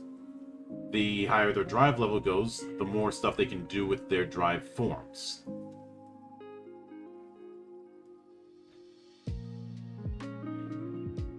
Nice. But Keybearer of Dawn is meant to be a nod to Riku, and I fully admit that the light and dark aligned approach that I did with the dice was inspired by what I already had with Geomancer, and what I saw from the core mechanic in Daggerheart.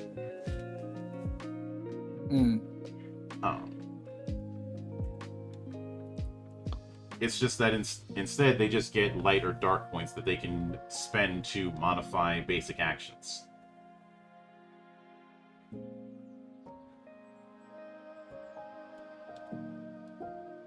The difference on whether it's light or dark aligned depends on which of the two D10s rolled higher.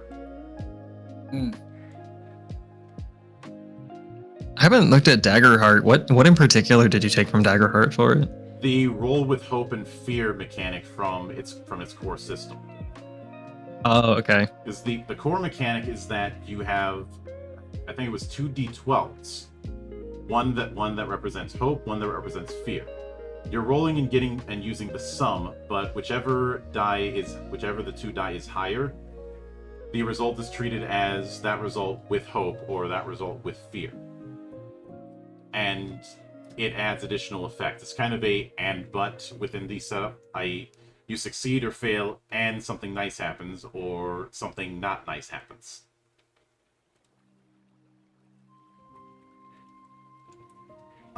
For what it's worth, I do intend on doing the Valley treatment for Daggerheart next month. Oh, okay. I opted to wait a little bit because timing issues, and also I didn't want to be yet another person who is brain rotted over it being the Critical Role RPG. I was like, if I'm going to look at this, I'm going to look at what it actually has on the table and nothing else. Same way I cover any other game. But I'd say outside of AH and Final Fantasy characters, I think some of the form-switching common writers would be a good representative for Keybearer of Mastery. So, a lot of the main common writers sense Kuga, especially ones that utilize utility forms.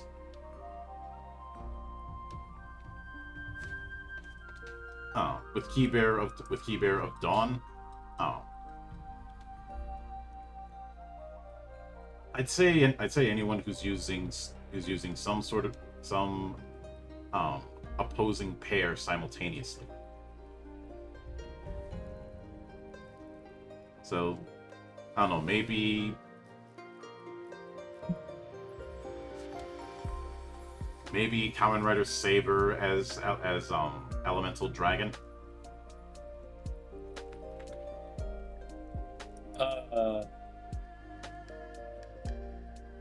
Man.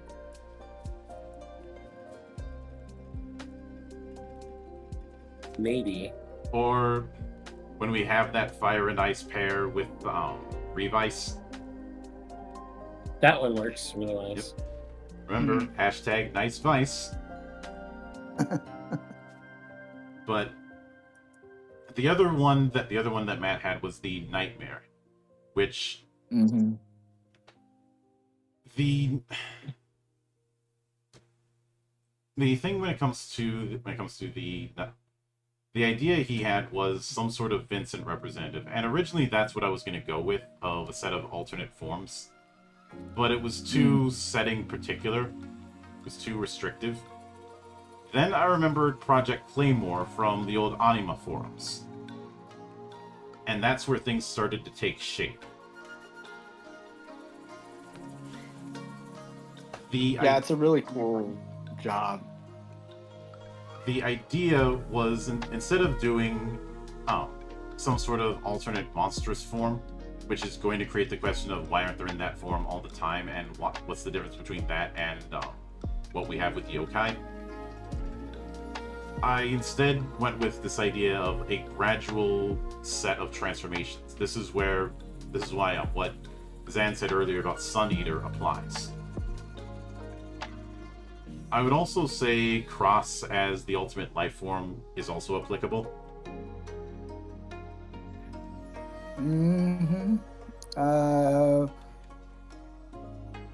Yuji Itadori from Jujutsu Kaisen. I mean, as he eats the fingers, it gets worse and worse. I can kind of see him as such, but he doesn't really transform unless Sukumen takes over his body. And spoilers to anyone who hasn't finished the manga yet, because it is finished. Eventually, Sukuna escapes Yuji's body and possesses somebody else. So, yeah. Yuji still rocks his fucking world, though. God, that ending. This is usually. I'm still pissed off that he killed Gojo so heartlessly, though. Parasite, I can see. Kaiju number 8, Parasite- not so much. Kaiju number 8 would be would specifically be would absolutely be Nightmare. Specifically because he does learn to transform only parts of his body. Mhm. And in fact, for him, it's kind of a reverse transformation, Monk. He has to put in effort to stay in human instead of kaiju form. Mhm. But he's definitely a Nightmare. That is for sure. Obviously, I love most of Kaiju the Nightmare, by the obviously way. all the cast from Claymore would fit. I was very tempted to put in Better Man, but Better Man's more of a yokai than anything else. No, Better Man would be a monster as well. Would be Nightmare as well. The Better Men are eating seeds to transform their bodies into form. But I'd also say Bao, as in the other major manga that Araki did. And if the design wasn't obvious, Alex Mercer in Prototype. Oh yeah, that's kind of fair. Yeah. And the funny thing about the Somanot is that it was a last-minute thing. It is the only extended job that I've taken from the recent FF14 expansions, because all the other ones were things that I already have accounted for, or just didn't fit. But the Sage in Shadowbringers was what I ended up. I figured out a way to utilize it by having it be another form of companion. And I decided to reinterpret the whole barrier things that Sage does in FF14 as temp HP. Which also means they could be pretty nasty in the sense that they have the ability to turn temp HP into regular HP at mid-range.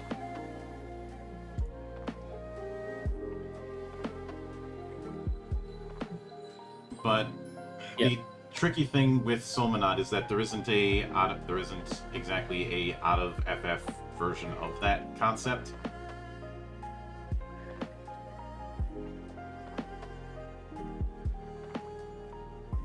Yeah, and I can't think of a comparative example. Maybe Kamen Rider Gazer.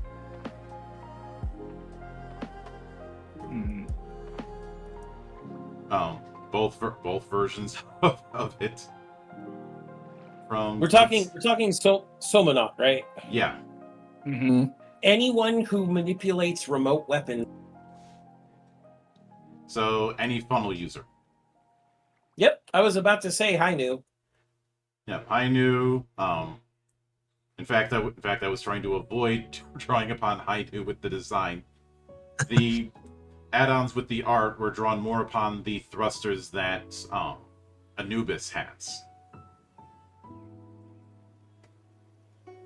Because I wanted something that gave off the appearance of being a ranged weapon, but also a shield. Mm-hmm. And I suppose you could.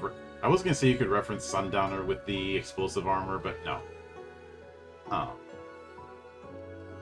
think one of the funnier things in Ultimania happened with the Chocobo GP skill game, because Matt had asked me to come up with a few items to add a bit of chaos to the thing as an optional thing, and I did give him that. Especially when he realized what I was doing with the Doomstone.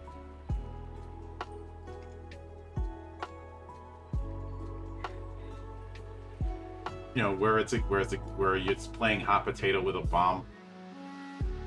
And his reply was, "You sick son of a bitch." You wanted me to add chaos. That's chaos. Mm-hmm. And admittedly, things like the Eidolon Clash was something he wanted to do because he wanted me to put in some representative of 16 in some form. Yeah, I wish I still haven't played 15 or 16, so Mm-hmm. I did appreciate the Guado and the Ku and a few others that made me smile. When it came to putting in airships, originally I'd always planned on airships being in a separate material because there wasn't any room to put them in. I hadn't quite figured out an angle. Then when I did, we get Sid Highwind's Manual of Airships, and I wanted to build around the idea of the party maintaining an airship rather than rather than airships rather than the party maintaining a fleet. Because when you think of the fantasy of an airship or of a personal ship in a sci-fi game, that's usually how it ends up working. Like the airship is a mobile base. Yep. Which is why I interpreted. Yeah, this was actually what. Go ahead. Sorry. Which is why I interpreted fighter planes as a weapon of an airship. Yeah. Yeah, this is actually one of my favorite parts of the expansion, is the airship stuff. It's very similar to how vehicular combat is done in the dice strength system that you'll see. Choosing you did something called phases, and we just followed the command order in the on any given vehicle. So. Yeah. Having it done that way where it's like a role given thing, like we're in this phase now, we're in this phase now, we're in this phase now, when it comes to what you did, it's such a seamless way to do vehicular, or in this case airship combat, because it just makes it so orderly and still gives the opportunity for individual characters to do their thing. I think it's interesting and cool because our quote unquote in Planetbound, our quote unquote passenger is the last role actually. So anybody who can use Nova or Magic or anything like that, it actually goes last, and you actually have that first as a first phase, and I think that's kind of cool. Yeah. And I could have done it first or last, and I flipped a coin. Yeah, right. But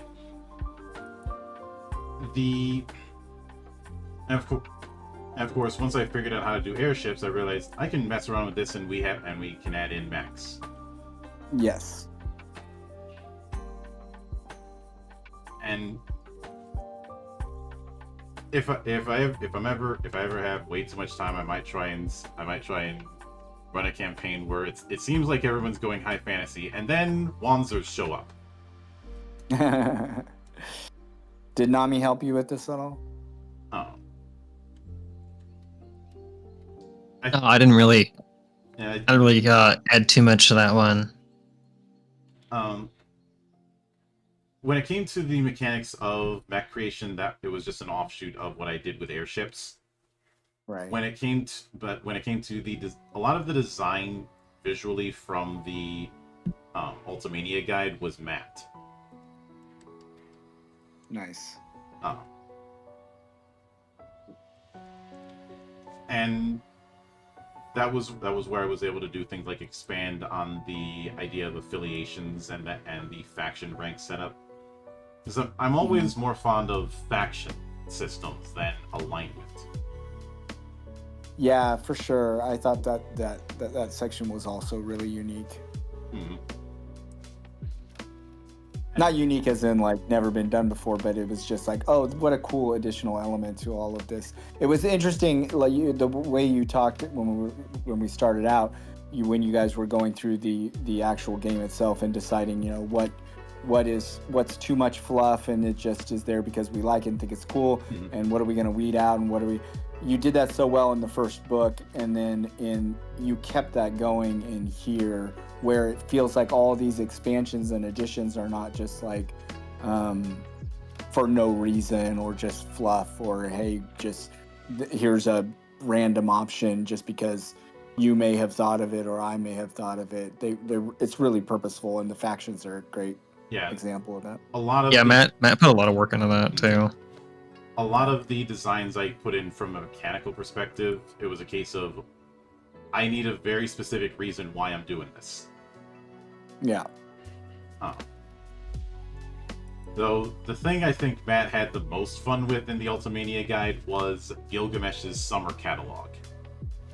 Yeah, I mean, I think he had the most fun with that. I mean, to be fair, it's kind of a blast. Like it was a good time. We were spitballing ideas back and forth, but he had some like stroke of genius there with the whole catalog idea.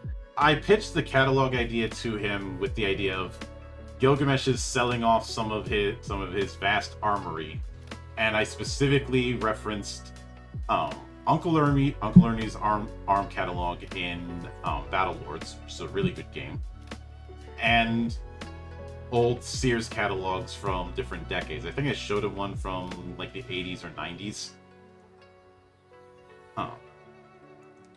Because that was the idea. Is you're looking through a mail order catalog.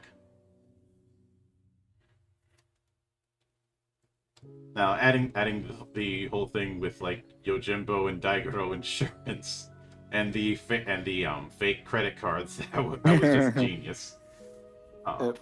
So fun. Mm-hmm. As well as all the little things that were put in, like this being the volume 5 from 1992. Yeah. Or I remember you showing me the icons you did of Gilgamesh and Yojimbo, and whether or not those could be added into the server. And I'm like, yeah. Matt had a fun idea for like a little bit, and I mean, I had to get some free time, but like once I squeezed them in, I saw those, and I was like, oh, these will make good emotes too. I kind of wanted to make a couple more, but yeah, that was all Matt's idea. Yeah. Yeah, certainly. Between the two of you in the first book, and then Matt here in the expansion, the formatting is just really so, it feels so much like a source book or some sort of guide, or even like, you know, pulling out a little instruction book from the game cartridge itself. It has that feel, and it's just so fun. Yeah. That was much appreciated. We put a ton of effort into trying to push it to like a high enough quality that it would be sort of worthy of the games we're pulling from. It definitely is. I also assume it was Matt's idea to put in that little gag in on page 106 regarding the description of armor. I'm trying to remember on what's on 106. An emphasis on classic style and exceptional values. A brand name selection of outfits for men and ladies who dress like men. yeah, I think that's Matt. I think that's I'm pretty sure. That's fun. But also using he had a good time. Using the fashion collab that was done with FF13 for this, as well as the one that was done for Kingdom Hearts. The automotive thing, which even though we don't have that style of vehicle, it's appreciated that both of those vehicles were used, including the challenge dueling thing, which somebody was watching Big Bill Hells. And looks like we lost Sam. Yeah, I thought I heard somebody. Oh, okay. Yeah, he was saying that might happen. Yeah. So I guess it did happen. But the whole challenge dueling thing, that is straight out of Big Bill Hell's Automotive.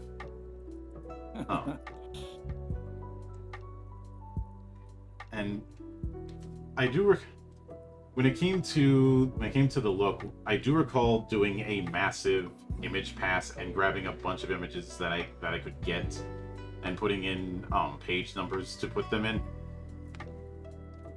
I remember bringing that up with you, Nami. I believe so. You know, I had a whole subfolder in the shared drive that just had images and what page to put them in to fill in some of the white space that we had. Yeah, because I mean, I did initial art pass, trying to pull as much as I could, but I mean, it was a huge book, and like it's a huge franchise, and you know, there's certain limitations that we were kind of running into with like either images that are too low resolution or they're like very difficult to remove from their backdrop. So, the extra help was certainly appreciated. And me and Matt kind of like went over them afterwards as well and refined a little bit. Oh yeah, but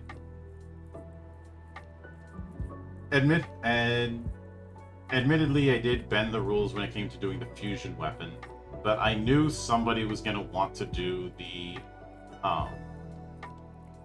first sword series from Advent Children. So For sure. that was my answer to it. Though I love the little thing of parts sold separately. I can't remember if it was him. I think it was him who had suggested also adding in Organization 13. I believe so. I mean, it sounds like a Matt suggestion. Mm-hmm. I know the Royal Arms collection was something I did.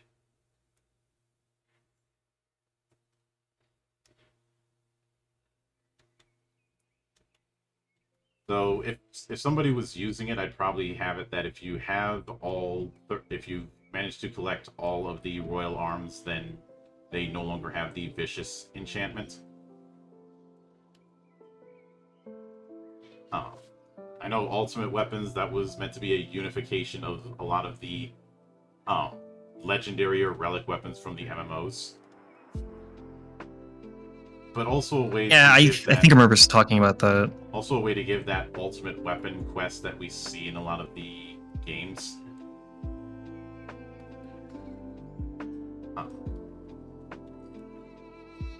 And there is kind of that implication.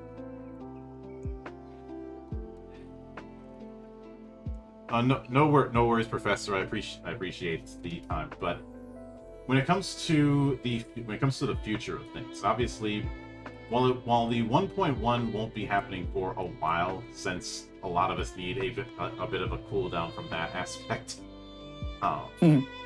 it will eventually happen. We're just collecting things for the errata, but there are some things I'm going to be doing. There are some things I'm going to be doing in the interim. One of them is doing something akin to the guides that 4th edition did, of focusing on how to emulate one particular game in the series. When it comes to doing that, I am specifically going to be focusing on the mainline entries. Yeah. The spin-offs like Tactics and Tactics Advance, I may do those in the future, but the first one I'm going to do is FF1. And this concept is loosely inspired by the character packages that are done for Star Trek Adventures, where they made a free packet just covering the cast of the different Star Trek series. Mm-hmm. And of course, since they were free, I grabbed all of them, but especially the DS9 one, because Ben Sisko is my favorite leader in Star Trek. Yep. Everybody does the Kirk and Picard argument, and I'm sitting here going, Ben motherfucking Sisko. Nope. Next question. Ben Sisko. All the way. Oh. And there was one person who was like, how could you have Ben Sisko over the others? Don't you know he's a war criminal? Yeah. Yeah. I mean, he was in an existential war, so what did you expect? That part. Mm-hmm. Also, he only ever had to deal with Q with once. both the Borg and the Dominion, by the way. Yeah. And I've had a running joke that the reason he was able to put a cloaking device on the Defiant was because he went up to the Romulan ambassador and asked him in the language of punch. That part. Uh, So I have a question about these individual ones. Number one, I can't wait for 6. And number 2, are you going to do them so that they can be specific to the setting of the game or the story of the game? Story Okay, would be incredibly redundant. Well, absolutely. I don't disagree.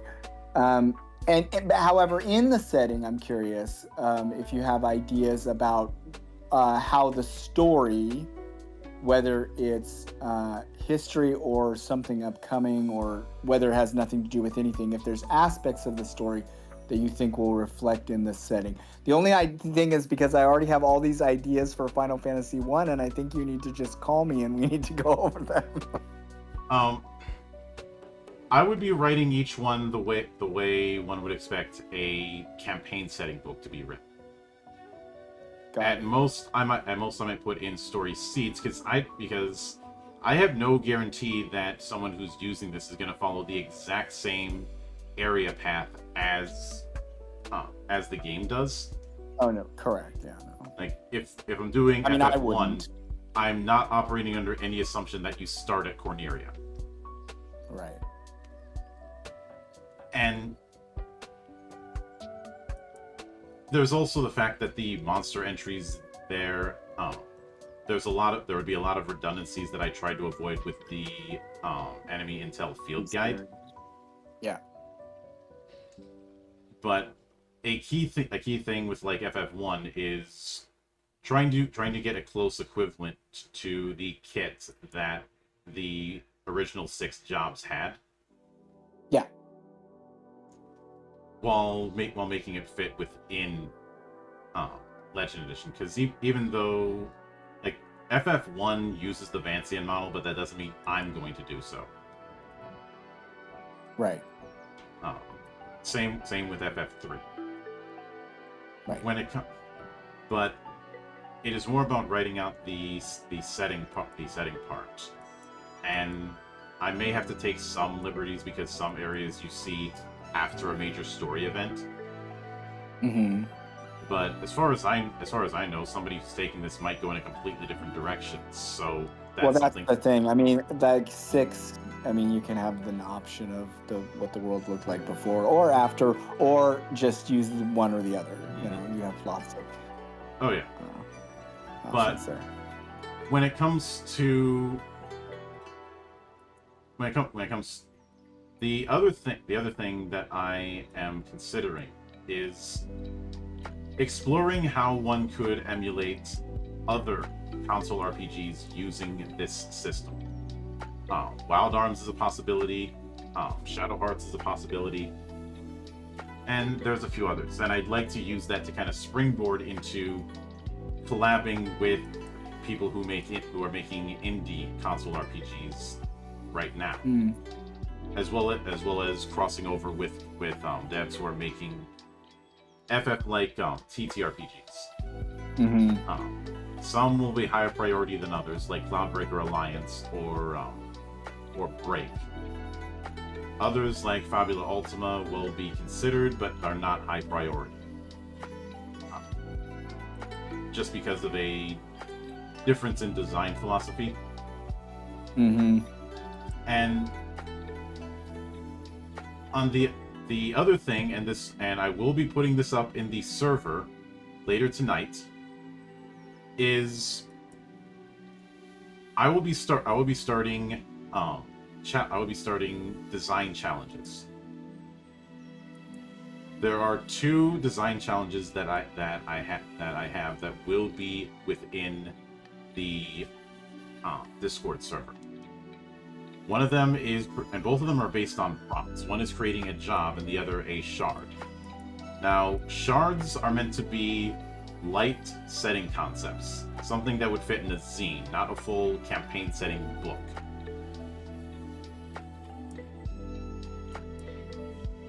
Does that make sense? Yeah, you were Yeah. talking about that. I mean, I'm assuming you're going to have more details in the actual post as well. Yeah. Yeah. But the idea is as far as I'm concerned, a shard should not exceed 30 pages. If it's zine sized, most shards won't even need that. And what do you mean, like a mini campaign or? It could be a mini campaign, but it's a broad idea, not writing out a full map and all that, but a set of bullet points that a player or a group can take. Sure. As opposed to a very specific thing. And the intent here is essentially a micro setting. This is loosely inspired by the reflections concept in Beacon. And as far as the job thing, it's just you're gonna have a prompt, and you have to create an independent job based on interpreting that prompt, which means full 7 circles of abilities. And when I set up the deadline for the challenge will be July 31st.